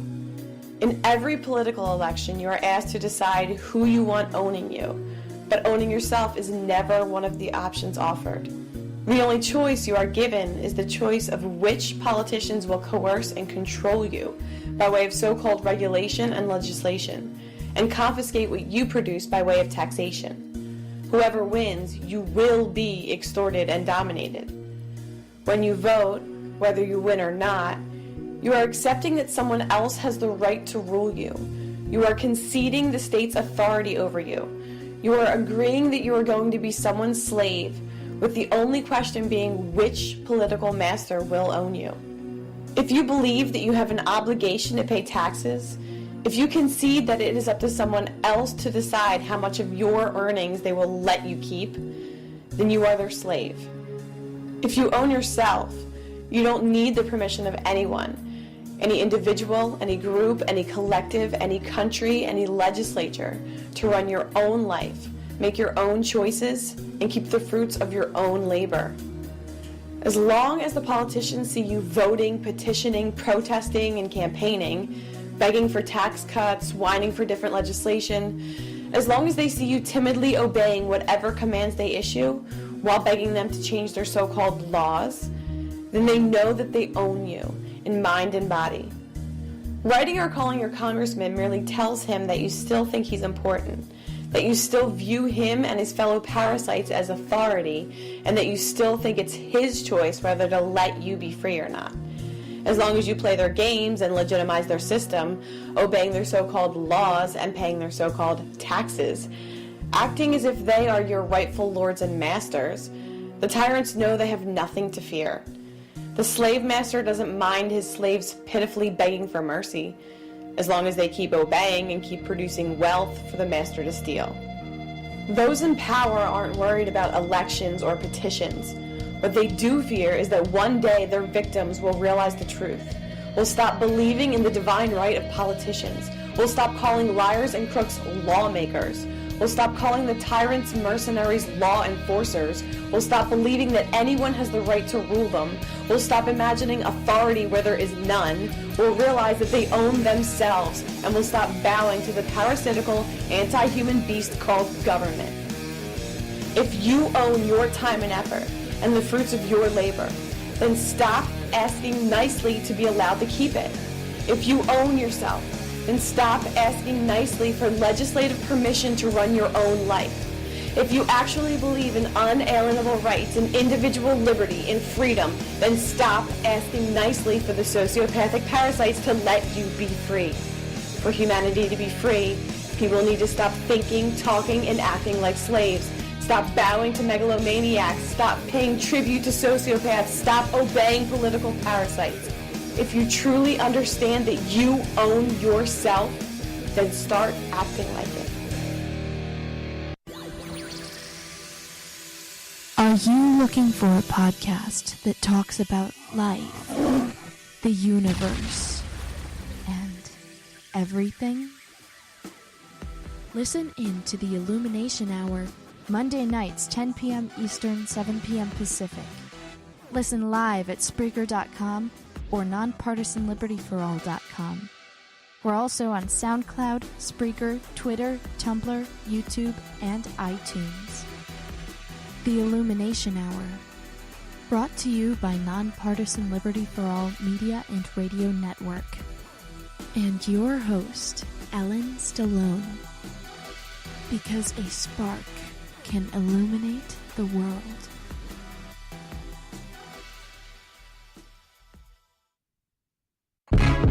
Man.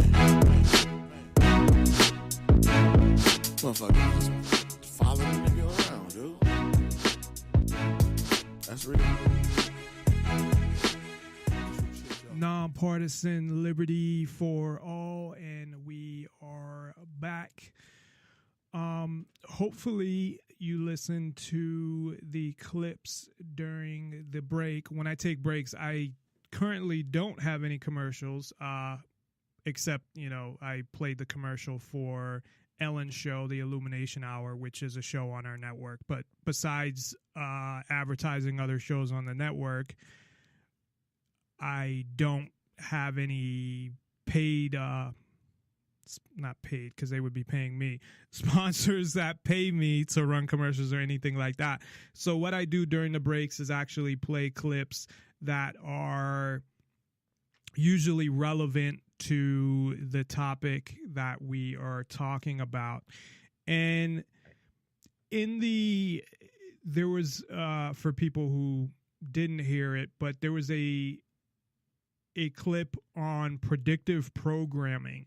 And it's something I never really thought about from the standpoint that he put it. So he basically put it that, predictive programming, at least the way I took it, other people may have taken it in a different way, is that it, showing these things over and over again, it kind of getting you accustomed or ready for them subconsciously in some way.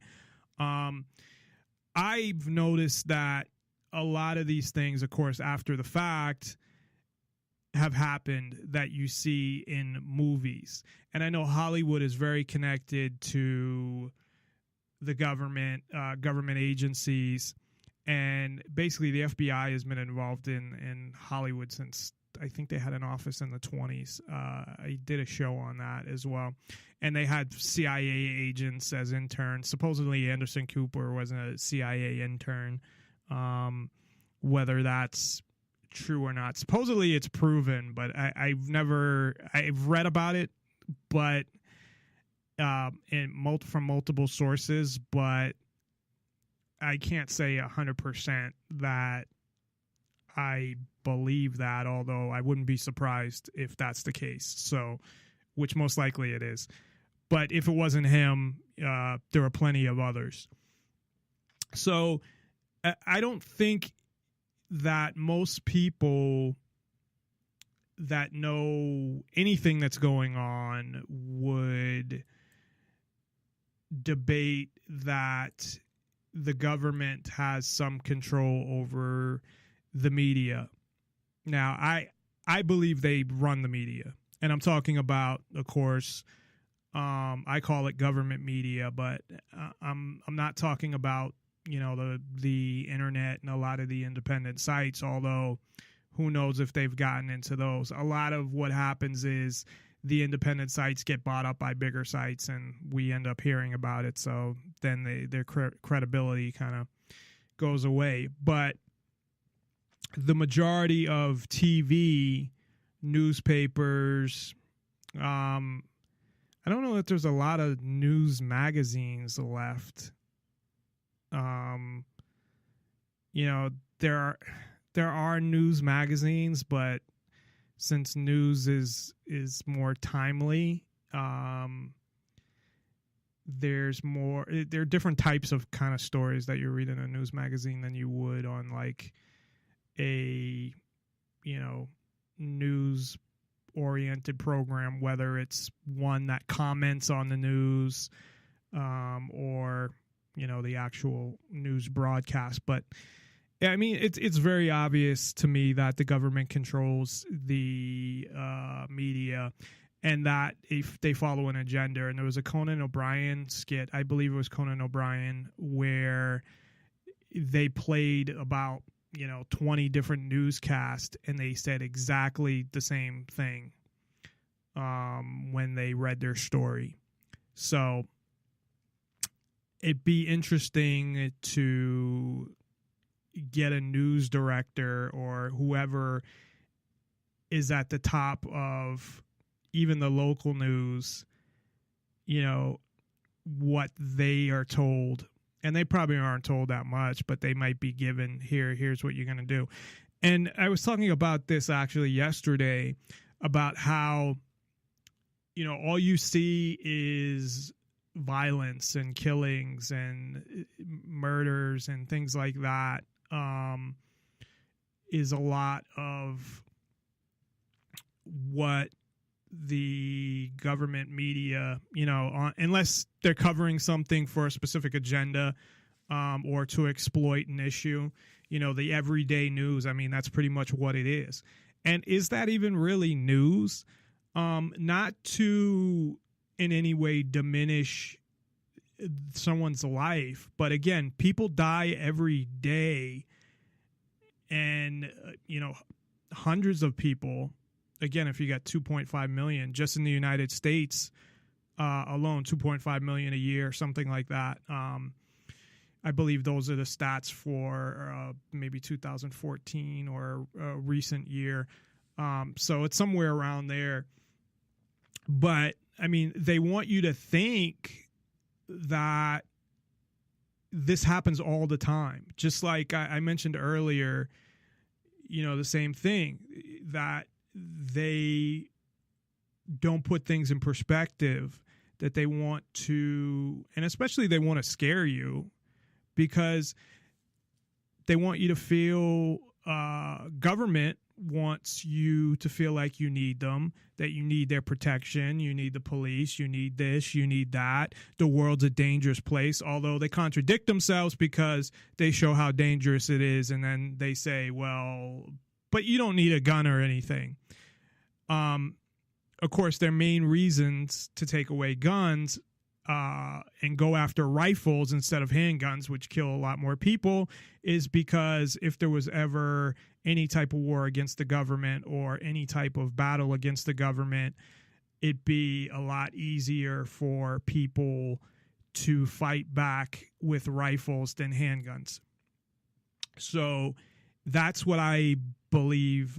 Somebody had brought that up to me. It wasn't something I thought of on my own, and I thought about that, and it makes a lot of sense, because the majority of people that are killed by guns are killed by handguns, not AR-15s or AK-47s or any of those guns. So they just look scary, really, to politicians who know nothing about guns, which is fucked up. I mean, you have people writing bills that know nothing about guns. Or if they do, it's very limited. I remember there was a Colorado senator, or they were in the Colorado legislature. It was a woman. She thought when you used up a magazine, and she called it a clip instead of a magazine, that you couldn't use it again. Because she made a comment like, oh, well, at least, they'll run out. Because I think they, at the time, either they were trying to pass a bill or they did pass a bill that you can't sell magazines that can carry more than a certain amount of bullets. So they're like, well, at least for the old ones, they'll use them all up. That she didn't realize that, no, magazines are reusable. It's the bullets that aren't. However, you can take the shell casing of a bullet, and if you have the right equipment, I don't know exactly how to do it, but, with gunpowder and the actual bullet, you can use that to make your own bullets as well. So, but, I mean, it just shows the level. It was not only an ignorant statement, but it shows the level of knowledge that they have, and they're making laws against it. So getting back to deprogramming the statist in people, and it's, thinking about it, really what my goal is, I think, more than, I guess I have a bunch of goals, but it's more the people that they know there's something wrong with government, they know they're corrupt, but they still want it. And somehow getting those people to let go, it's like getting a kid to let go of a security blanket and deprogramming them from that you have to have government. And there's nothing that government can do that people on their own can't organize. You know, I mentioned Larkin Rose used a supermarket as an example. I used in something a clothes store or clothing in general. You know, that these are things that, and the reason I refer to Larkin Rose a lot is because I had the same ideas, almost exactly the same ideas as Larkin Rose, at least what he's put out there in his videos, before I had heard his videos. And then, you know, of course, I couldn't communicate it. I still can't communicate it as good as he does. Although, you know, I listen to his videos and how he puts things together and stuff like that. But I think he's a great speaker when it comes to that topic. But he's the only person that I know of that agrees with me on this topic. And I'm not saying that there aren't people out there. I'm sure there's a lot of people out there. But I can't, at least that puts out videos. But I mean, I'm sure there's a lot of people that aren't aware of my show. So there could be a lot of shows where they're saying the same thing. And what I mean by that is the non-compliance. He doesn't say non-compliance, but pretty much that's what he's saying. And, you know, not obeying the government. And then that government, of course, has no authority. And that you have the right to defend yourself against government agents. But at the same time, he doesn't believe in revolution or overthrowing the government. So I totally agree on all those things. So that's the only person that I know of that's out there putting themselves out there like that. Now, again, I'm sure there's people with small shows like mine that don't know who I am just because my show, you know, is small or whatever, and they've never heard it, and that maybe they're doing something similar. However, if I could get, you know, of course, bigger, and the bigger I got, it'd be the better it would be, of course, to get those ideas across. Now, Larkin Rose pretty much just focuses on that part of it, for the most part, where I kind of do shows on, because he doesn't do a radio show, he does videos and he does speeches, and it's more about government and the truth about government, I would say, is the biggest, is really, if I was to describe what he does, where I'll cover so many different topics that pertain to freedom and liberty in some way. Because I do a radio show and there's so many topics out there and I want to be entertaining at the same time. So I don't just cover that. Although, again, you know, I'm doing a radio show and he's doing speeches all over the, you know, country, or interviews and stuff like that, where, you know, he's kind of talking about similar things each time. And I think that's great. I'm just saying I you know, kind of do a different type of thing. But it makes me think more about that and how, you know, how many people are actually out there that believe in those things. And that's what kind of led me to that, the idea of Declaration of Independence 2016 or 2017, whenever I'm gonna release that, and seeing how many people I can get to sign it. And I mean, you know, whatever you have to put in those sites, it might be your address and your phone number or something, or address and email address or whatever. So how many people are willing to actually identify themselves and say, yeah, I'm telling you, the government, that I don't need your authority to do these things, that you have no right to tell me what to do. I've never signed your fucking Constitution.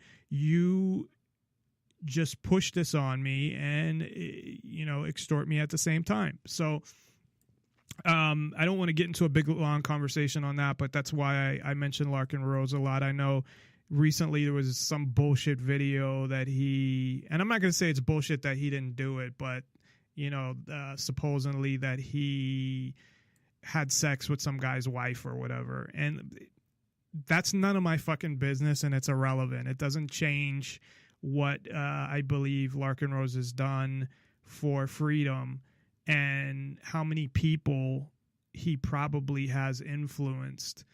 And,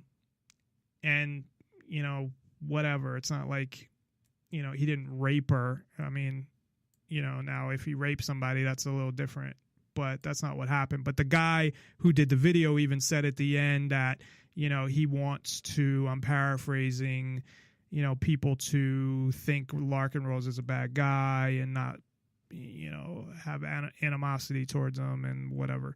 I don't know. I don't look at people as like heroes or anything like that. I mean, I have respect for what he's done.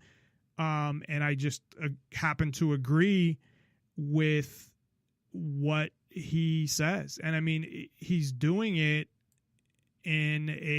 especially him, everybody knows who he is, meaning the government. He's been in jail for not paying his taxes. So he's putting himself out there like that. I could say, well, I'm putting myself out there like that, but I probably don't have a tenth of the people out there that know who I am, that know who he is. You know what I mean? So yeah, I'm putting myself out there, but really,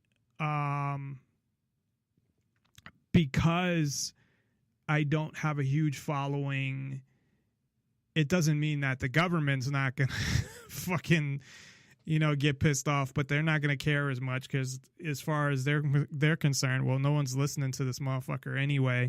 We know he's not dangerous, so why even bother with him? Plus, what is that gonna do except give me a platform to come out and talk about how they fucking tried to harass me or whatever, because anything they say is going to be recorded and played on the air.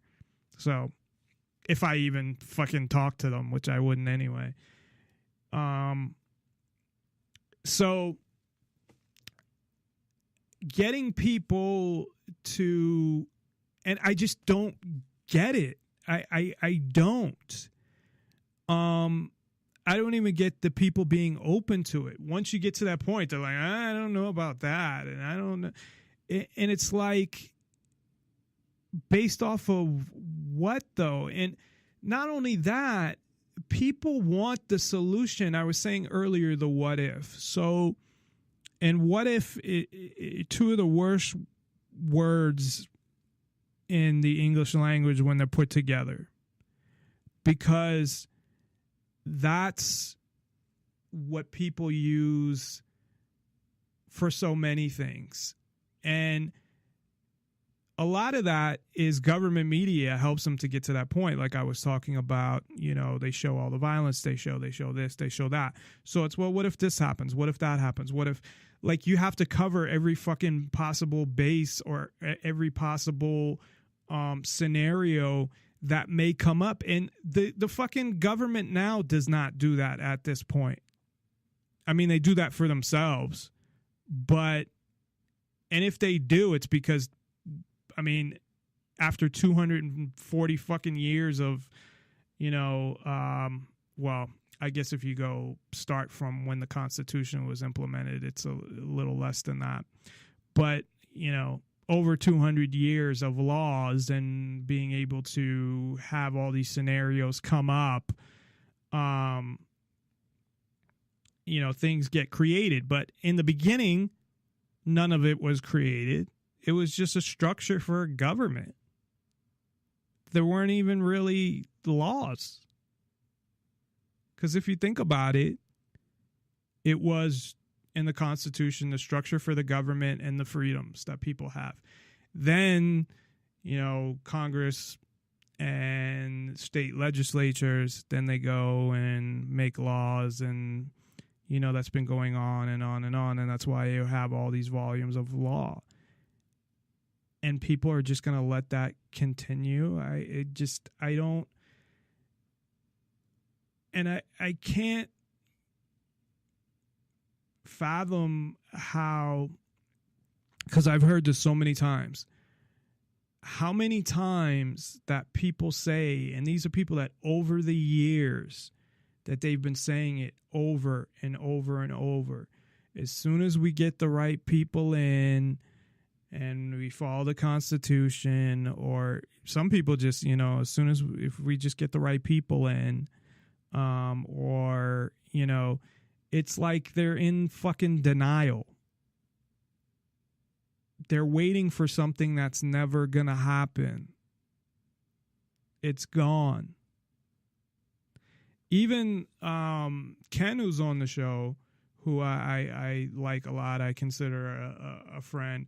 I mean, he even says that there's essentially a shadow government and that the government's an oligarchy. He agrees with that from the study that was printed in, I think the study was by the English government, actually, the government of the UK.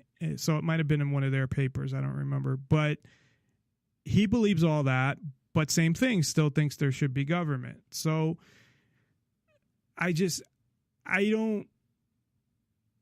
it's hard for me to fathom and understand all that because of the way I am. Again, the always being independent and always questioning things and always, all of that. Not that I'm saying that the people that don't, that want to have a government aren't like that. I'm just saying because of that, it makes it harder for me to understand how you can see all these things that they're doing and then separate that from the institution of government. So I've already explained, I just did it recently when I did the show on Trump, how I believe the government works, and it's the institution of government. Just to summarize, that I believe it's all based on the institution. And the institution of government, the goal from the beginning is to just control as much as you can and as much of everything you can, including and up to people's lives. So I believe that's the goal of a government. Now, the United States did it generationally and over, hundreds of years, but they're getting, probably 75% of the way there to total control of people's lives, because they pretty much have it. They're just not using it yet, because they still want to keep the illusion of freedom, because I don't think they're sure they're ready or they feel that comfortable about, 300 million guns out there and just totally taking over. That's why they want to get the guns. Now, I think once they get everybody's guns, that will help to advance it even further. Because even though the artillery now that the police have, and this is not by accident, obviously, like tanks and automatic weapons and all this stuff, if you still have, a couple million people with guns, they could challenge the police. Now, I'm not saying that that's what people should do or that's what I agree with, because I don't. I'm just saying the rationale of the government as to why they haven't fully taken over, because I believe that they have the means most of it at this point, that a lot of things are in place. Now, they don't have I don't think they have obviously enough yet, but guns is a huge thing. So that's why, you know, with Sandy Hook, and I'm scheduled to do a show on that tomorrow. I think I may push that back just because, again, there's so much to cover there, and, you know, maybe I can take this long weekend to get everything together and do it next week is probably what I'll end up doing. But to me, based on everything I've seen, it is believable that nothing happened there. And in a way, that's a positive thing because they didn't kill a bunch of people for a false flag, kill a bunch of kids. Instead, if you believe that nothing happened there, they just faked it instead of killing a bunch of people. So in a way, you could say, okay, well, at least they didn't kill anybody, but they still did it to go after guns. And I paid so much attention to what Obama did after that and how he acted and all of that shit and parading the kids out. And it was just like, I don't know. I pretty much thought that there were other people involved because it was physically impossible for that kid to do it. If that kid's even real or if he exists or whatever, I don't know anymore, to be honest. And if I had to guess based with the information I have now, I would say that was a totally fake staged event. I really believe that at this point. And I have a lot of information as to why. And I didn't think that because I thought initially, like, how the fuck would you pull that off? But I think that's how important it is for them to get rid of guns. That they can't continue. They're going to get to a point where they feel like they can't move forward without taking away not just the rifles. They want to go after those first. But probably the handguns as well. But at least if they get rifles, it makes it a lot easier for them. So, but I think they're probably something, you know, I said 75%, maybe less, maybe between 60 and 75% there. It depends how you look at it because I believe they have a lot of the infrastructure as I've been talking about, you know, all the spy stuff, the technology, the police forces and all they have now. And they have all this stuff kind of set up waiting to go when they need it. And they're not scared to stage something to set something else off. So, and it makes perfect sense. I don't know why. That's another thing. People are so programmed that the government would never do that. Why? They lie. They cheat. They steal. I mean, you can't believe anything that you hear from a politician, nor the police. This is the other thing, that government media, of course, anything reported by police, they report as fact. And you're getting one side of the story. Most of the time, you're not going to get another side of the story because the other person is dead, or they're going to bring up so much stuff about them that's bad that no one's going to believe them anyway. So they're usually in a position where the police can almost always control the narrative. That's why do you think when they shoot somebody and kill them, they pretty much won't say anything for days, at least? They'll say, yeah, someone was killed or whatever. Actually, sometimes they don't even say that. But if something else happens, if a cop gets shot, right away they'll give you all the details. or, well, it depends because they might have to make up a story. But if it's not something, it depends on what happened. Or if it's a just routine thing, if it's something that they don't have to hide anything, then it doesn't matter. They'll come right out and tell you. If it's somebody getting killed by the police, you won't hear about it right away. They'll always wait because they're coming up with their story. So even that, getting people to question, if the police are your only source on a story and you automatically just believe them, because that's where it's coming from when the media reports it. It's coming from the police, and they usually don't do any, follow up or whatever. It's the police said this, so it must be true. It must be true, and everybody believes it, or the majority of people.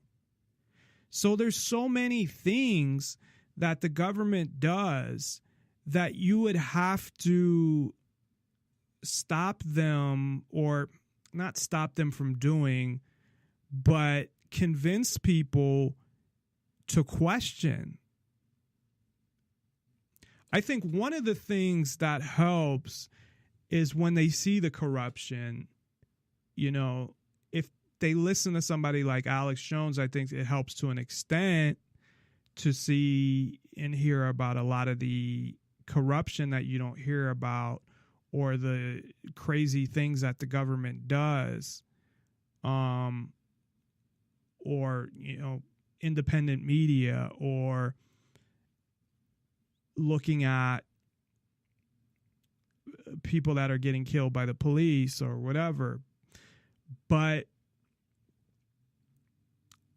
a lot of times that's not enough. Sometimes people go from that to not believing in government. I mean, I think it's a slow thing. I don't think it happens right away. But really, I mean, that's just part of it.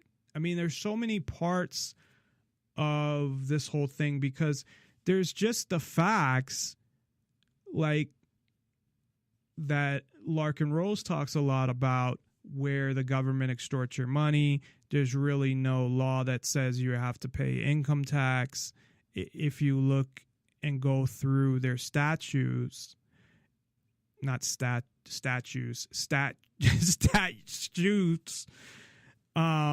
you can go and find where it actually says, and they've been trying to do this over the years. He has a video on this. I forget the name of it, but if you go to YouTube and put in Larkin Rose, like tax video or something like that, you could probably find it.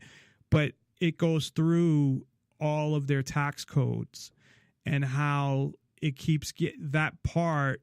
They keep trying to reword it to make it sound like you are obligated, but you're not obligated to pay taxes on your income. Only income from selling to merchandise to a foreign country, I believe. But people just pay it, and then over the years they were able to kind of trick them into, the way it is now, and now it's just generally accepted, even though it's not a law.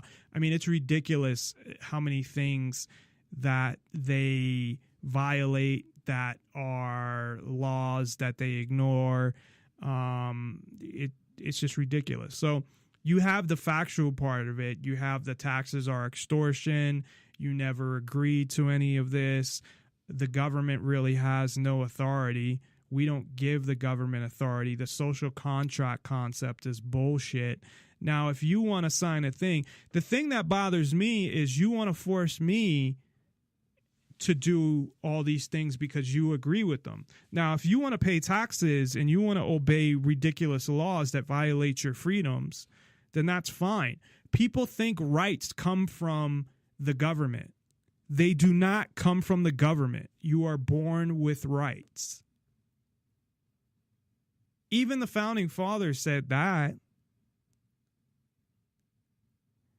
So, kids are, I don't know that they're teaching that in school, but it seems like, they're teaching them that, well, you have these rights because it says it in the Constitution or because of the law. So whatever the law says, that's what your rights are, meaning your rights can't be violated if they follow the law. And that's not true. You own yourself. If you're arrested for smoking a joint walking down the street, you have been kidnapped. You have the right to do that. It doesn't matter that the law says you don't. The majority does not have the right to tell people what the fuck to do and how to live their lives. I know you have these people that believe, they're usually the people that watch you because they have no lives and are always looking out their window, seeing what you're doing and shit like that. And they want to be able to control everybody's lives. They believe they're the people calling the congressman all the time and, putting together these groups and things like that because they want laws to get passed because they think that people should live a certain way. But I'm sorry, you have no fucking right. If you want to live that way, then you go and live that way. But you don't have a right to tell other people how to live. Neither does the fucking government. But how do you get people to believe that? It's not believe it is not the even right choice of words. How do you get people to actually accept the truth? How do you get people to get unprogrammed from this paradigm that government is the end all be all? That government somehow has super fucking powers. That because government says something, it means something. It doesn't mean shit. Government has one fucking thing. They have a bunch of men with guns. That's all they have. Without that, and they have a bunch of weapons, it's all related. Without that, they're nothing. You ever see most of the congressmen? This is not a threat. I'm just saying hypothetically that most people could easily kick their ass. I'm not saying that people should do that. I'm just saying in a hypothetical situation, the politicians are nothing without the people that back them. That's why I said before the military could take over the country if they wanted to. Because they're the enforcers, not so much the military, more the police and the Secret Service and the FBI and the federal and local agencies, Department of Homeland Security, all of them are more the enforcers for the politicians here in America. The military are the enforcers for the politicians in other countries. Unfortunately, that's all they are. They have nothing to do with protecting any freedoms. They have nothing to do with any of that. And a lot of them come back and learn that and see that they're just being used.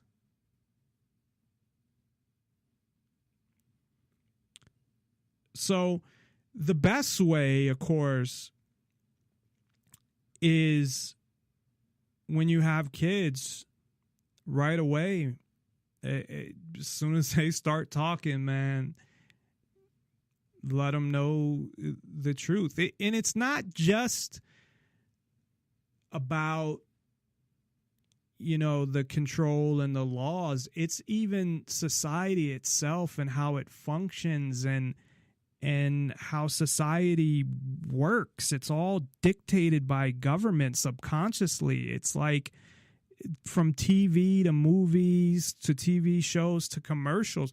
I mean, they make emotional commercials now that have nothing to do with selling the product. And it's like, even from commercials, they're trying to play mind games. It's fucked up. It is so fucked up. And like I said, I mean, there's just so much to it. There's so many parts of it. It's just crazy. I mean, there's the corruption side. There's the, what they do overseas, the CIA and covert operations, and the geopolitical side, and the attacking all these countries and building an empire, and the illusion of freedom. And it's just so, you have different types of people. I think you have people that see what's going on and they're not happy with government, but they're still not ready to get rid of it, even though they might have not been happy with government for 30, 40 years and seen the same thing repeat over and over again. How can you think something's going to change? It's like that definition of insanity, doing the same thing over and over again and expecting a different result. That's what they're doing. They're doing the same thing over and over again and expecting a different result. So you have those people. You do have a certain amount of people who, I mean, I want to live in an organized society, don't get me wrong. And I want a lot of private services, not outsourced services. And I'll remind people again that private prisons are not private. They're outsourced. They're outsourced prisons, because if tax money pays for it, it's outsourced. If the people pay for it, it's private. Like if we go out and hire our own whatever, which is how it should be. When there's no government, it doesn't mean that we can't do all these things ourselves. That the need is not going to arise. So companies, I mean, not only that, it will be good for the economy, for one. Now you have a whole bunch of people out of work because they'll be leaving government jobs. And, transitioning from a government job to to the free market is pretty hard if you have anything to do with customer service, because they have a monopoly. That's another thing on everything, which means they have no competition, so they can act however they want. I talked to somebody from the post office today that was a fucking asshole. Well, one person I talked to was okay, but because they don't care, like the police. They can act however they want because they're not going anywhere. Now, a specific officer may be fired, but the police themselves, it's a monopoly. It's a government monopoly, which means you cannot get rid of it. If I go to a store and they treat me bad, I don't have to go there anymore. I could go to another store. But they want to do the same thing with corporations. And I think that's what a lot of the trade agreements are about too, from what I read years ago, from what was leaked, that different countries would control different things, but it also gave all this shit to the corporations. So like the corporations, the amount of corporations that would control things would, same with the media, how it is now, like 8 corporations control 95% or something, or 6 corporations control 95% of the media, which is another reason why you only get certain things. Like you can't get anything like what I'm saying. And I'm not saying that's a credit to me. It's not. I mean, I'm on the fucking internet and there's other people saying similar things on the internet. But you can't, I mean, there's a couple things here and there, but for the most part, you can't get anything that's not, conservative or progressive or somewhere in that, on one of those sides. It's insane.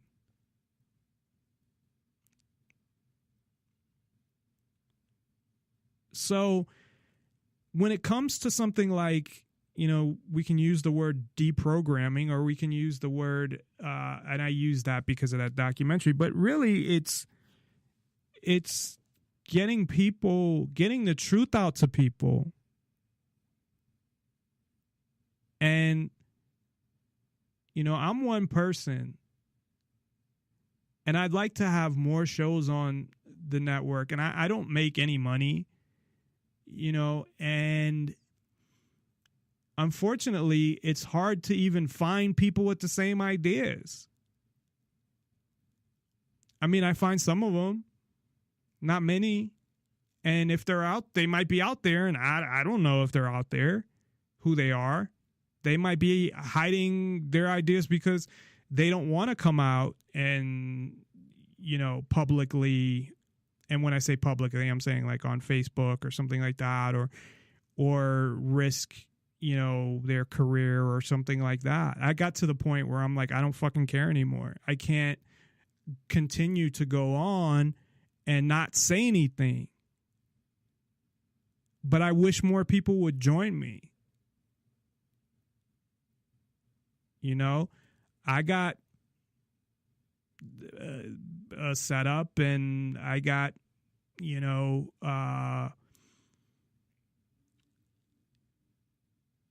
a small radio network, and people, that aren't in the state, it doesn't matter, can run them through Skype. And, I'd like to do YouTube videos and articles and all of that. And I've done articles, a lot of them, and I got to get to the YouTube videos, and hopefully that will help to up my profile. But it's not about me.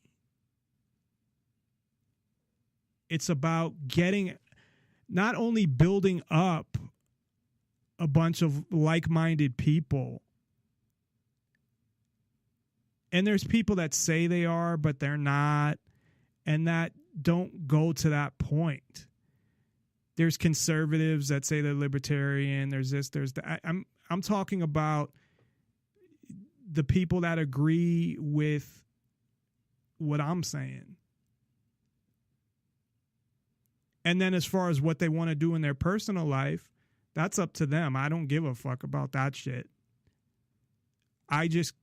My main point is having the freedom to do whatever you want and live your life how you want without a government doing, extorting your money and running your life. And we don't have to agree on how you should live your life. I could care less. I don't mean it like that, but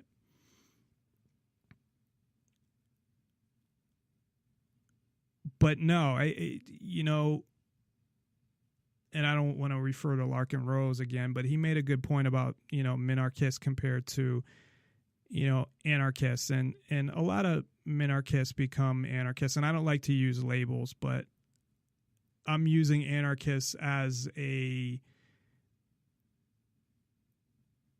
the sense of, free markets and no government and, an organized society, basically what I'm talking about.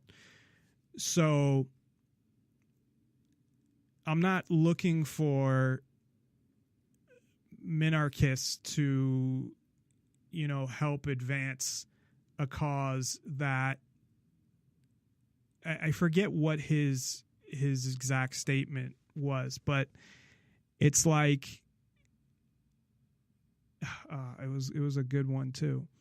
But it's not the same, just differ on a couple different things. Well, the main thing that we differ on is the whole purpose of what's trying to be accomplished. Because you still want people to rule. As long as somebody's ruling over you, they can expand that rule. It's not about fucking, they rule over you nicely, or they rule over you, but, the laws are good. There's only a couple laws. It's the ruling over you part. And they still adhere to that. So that's really all the time we have for tonight. I hope, if anything, that people I don't know, go out and, try to talk to people or try to spread the message. Or if you want to be on the radio, hey, contact me. If you want to write articles, if you want to be on the YouTube channel, if you want to help out with the show in any way, if you want to start a group or something of people that actually agree with a certain set of freedoms. And really, like I said, as far as how you want to live your personal life, I don't give a fuck. It's about having that freedom. Contact me. You can go to my website, nonpartisanlibertyforall.com, or my Facebook pages. But all that stuff is listed at nonpartisanlibertyforall.com. But for me, it's coming together with more people and finding more people that have those beliefs and have ideas on, well, how do you get the truth out there? I mean, the truth is on our side. It's just getting people to let go of their programming that they've been programmed for who knows how many years. I guess it depends on their age, because pretty much once they came out, even as a baby, they've pretty much been programmed. So hopefully we can get the word out and more people will see government for what it is. It's really just exposing people to the truth and getting them to open up to it. So thanks, everybody. I appreciate you tuning in. I should be on tomorrow, although I'm going to postpone the Adam Lanza show, the Sandy Hook show, probably till next week. So we'll probably do a show tomorrow and then take Thursday off as my fiance is working all day, and then we're going to have dinner. So, and then maybe I'll do a show on Friday instead. We'll see. Maybe at a special time. So I'll post that through Facebook as I do with all the events. And I got to start putting stuff on the website as well, so people can see it there that don't go to the Facebook pages. So thanks again, everybody. I really appreciate you tuning in and taking the time to listen to me, and have a good night.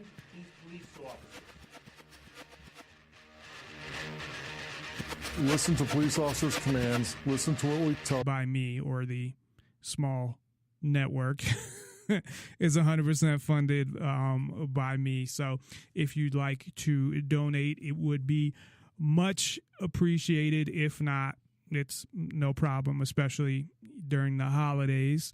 I know a lot of people are trying to save as much money as possible. So tonight we are going to be talking all about deprogramming, and mainly the cult of government and deprogramming people from the cult of government. But at the same time, I will talk about a couple other examples as I started watching this documentary on deprogramming. But this was more from cults. And then you also have, they tried to do the same thing with prostitutes. That we did a show on this. Ones that are not kidnapped and not really forced. I guess that's up for debate, but not in the sense of human trafficking, but in the sense of they met a guy, it was their boyfriend, and then they started pimping them out or whatever.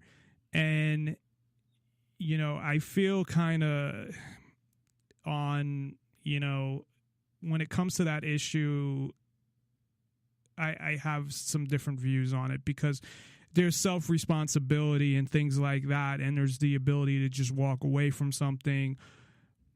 But on one side, I'm not in their situation. I haven't been in their situation, obviously, so it's hard to judge somebody not being in their situation. But again, at the same time, there's a difference between somebody who's kidnapped and forced to be a sex slave that's brought over from another country, human trafficking, which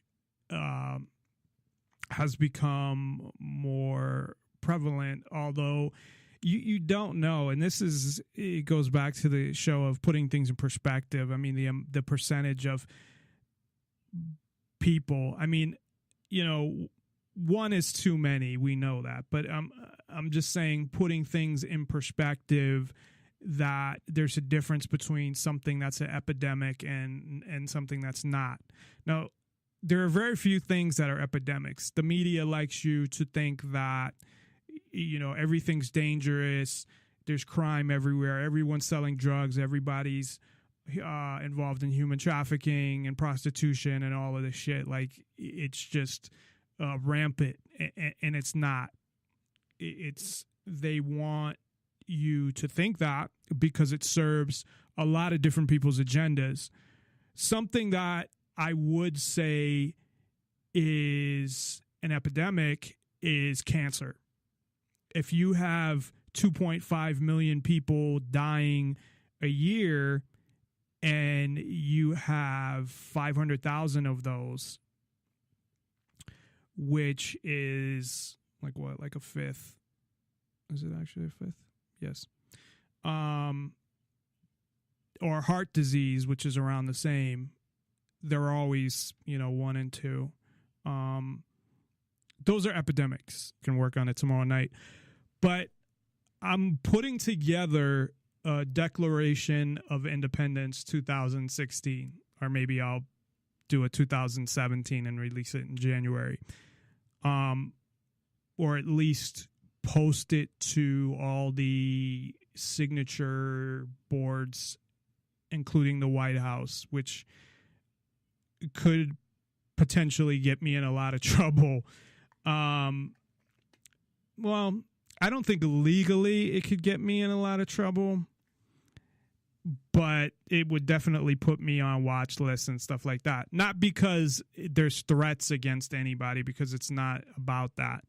What it is the same way. So I looked up the Declaration of Independence, and I've read it before, and I had a part of it memorized, that we had to memorize in 5th grade. And I always had it, we the people of the United States, in order to form a more perfect union, that whole fucking paragraph. So I took kind of two things. I started to write it up, and then I took that and kind of changed the wording to fit what I would put into it. And to summarize what I would put into it is, I want to create a petition, essentially. And in this petition, it's not really a petition, because I'm not asking the government for shit. It's telling them, and I want to see how many signatures that I can get. And from those signatures, hopefully bring those people together, at least on a Facebook page, and go from there.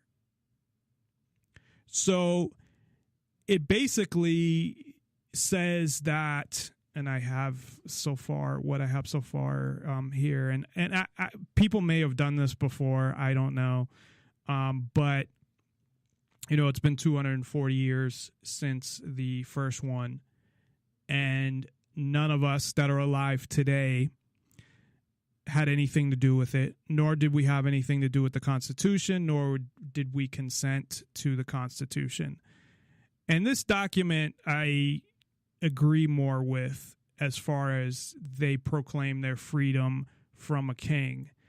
They got a little into their demands. but it was more about, taxes. But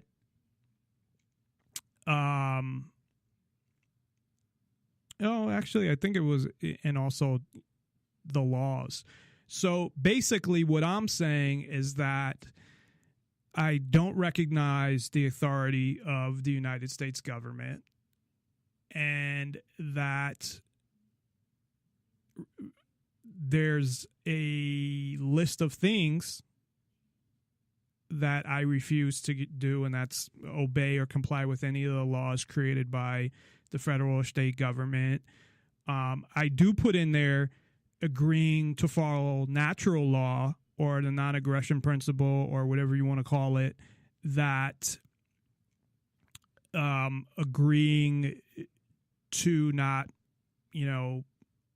assaulting anybody or their property or killing them or rape or anything like that, unless, in self-defense. Well, of course, if there were, let's say, if it was legal to just go where you want and prostitution was legal, it would make it a lot easier for somebody to get out of that life. And I think that's pretty obvious. Because if you're especially if you're an immigrant, because not only would you be scared to call for help because you're a prostitute, so you're doing something illegal there, but you're also an illegal immigrant and you're going to get deported. So those girls, it really is like it's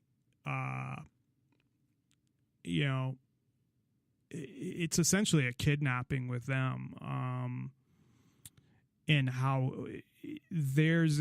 I wouldn't even call it a brainwashing or anything like that. They're tricked and kidnapped. And there's really, it's a real hard situation when it comes to that. But the issue that I'm kind of on the fence about is when you're talking about girls in the U.S.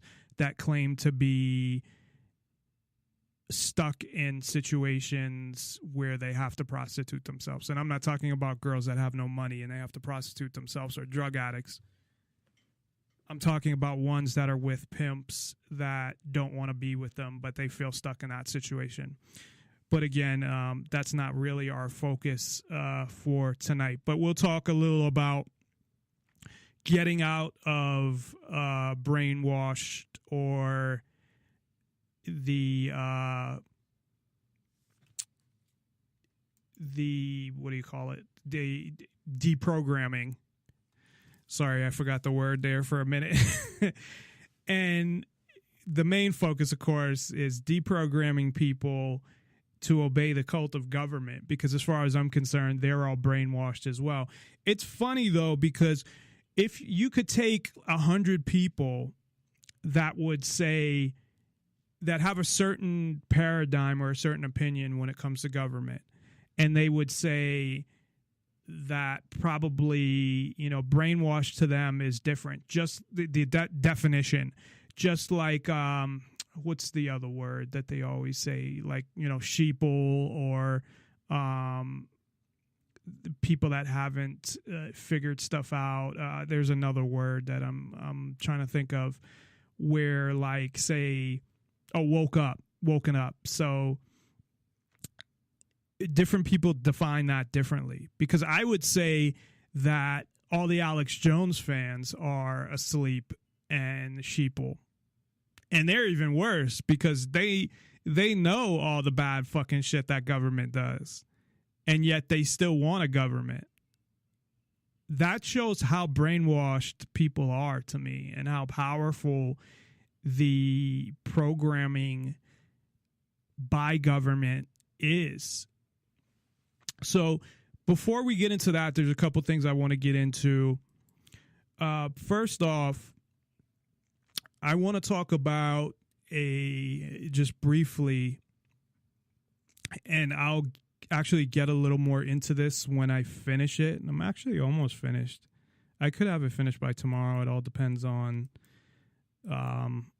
what I do after work. Half a day of work tomorrow, so it depends on if I end up falling asleep after work or if I actually, do something. But maybe I'll fall asleep after work. Heather, that's bored. Green light the asset. Sir, I need more time. We have no time. Are you going to give that order or not? Sir, please. You're too naive to see the truth. There's no bringing in Bourne.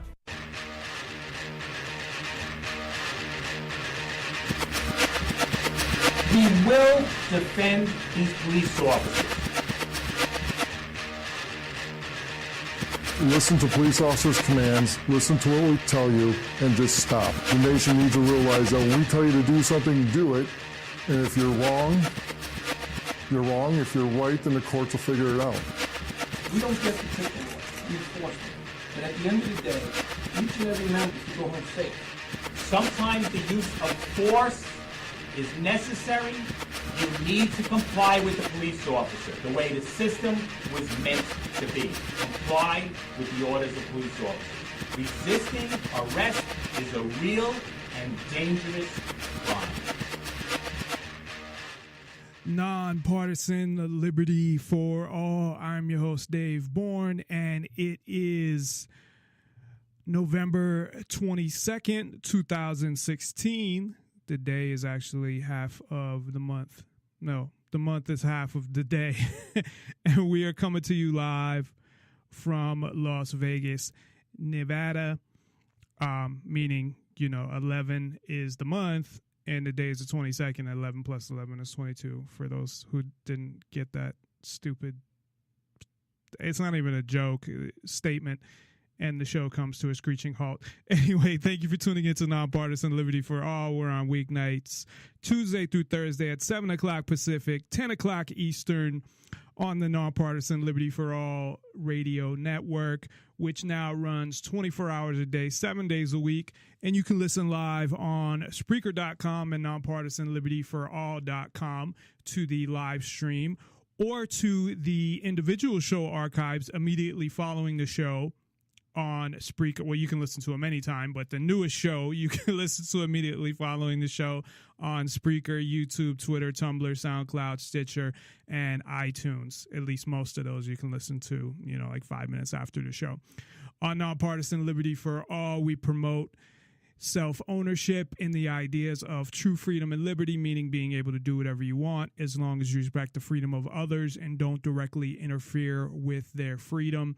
Exposing government for what it is, a mafia based on extortion that rules without consent by threat of force and violence. And we are always happy to hear from you. You can reach us via phone at 702-470-7664.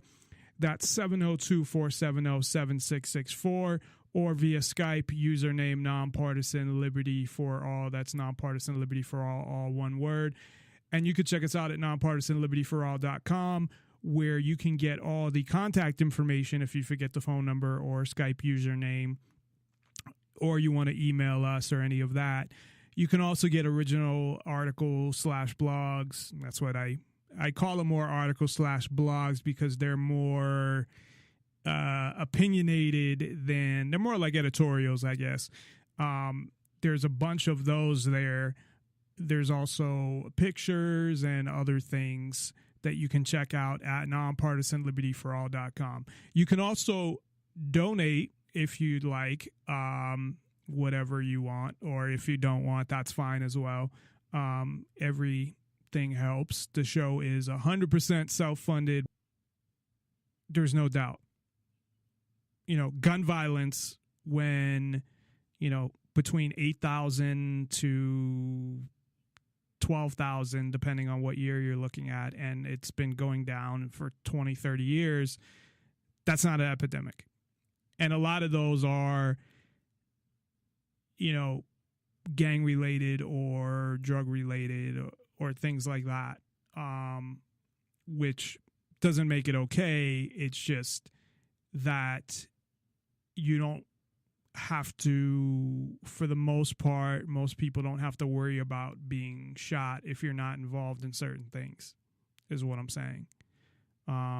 Although that's not necessarily true, because if you live in certain areas, there have been people that have been hit by stray bullets and things like that. So the area you live in obviously makes a difference as well. But for the most part, it's not something that, yes, again, everybody's life is valuable, but putting things in perspective and looking at a country of 320 million people and, something like 2.5 million people a year dying, they distort the facts of things. Now, that doesn't mean things don't happen. But what happens is you show something on the news a couple times and people think it happens, 10 times a day, and they help to promote that. But anyway, the point was that we'll talk a little about deprogramming. They're actually, I didn't watch the whole documentary, so I'm not going to get too much into it, but there are actual deprogrammers. Like, that's what they do. And technically they kidnap the, well, it's not always women, I guess. In the case of prostitution, it's usually women, but I'm thinking cults as well, because I think that was more with cults. With prostitution, it's more they hire a private detective and find them, and I think it's easier to get them at least into a situation where they can talk to them. But I don't know in that situation that it's more that they feel like there's nowhere to go, compared to that they're brainwashed.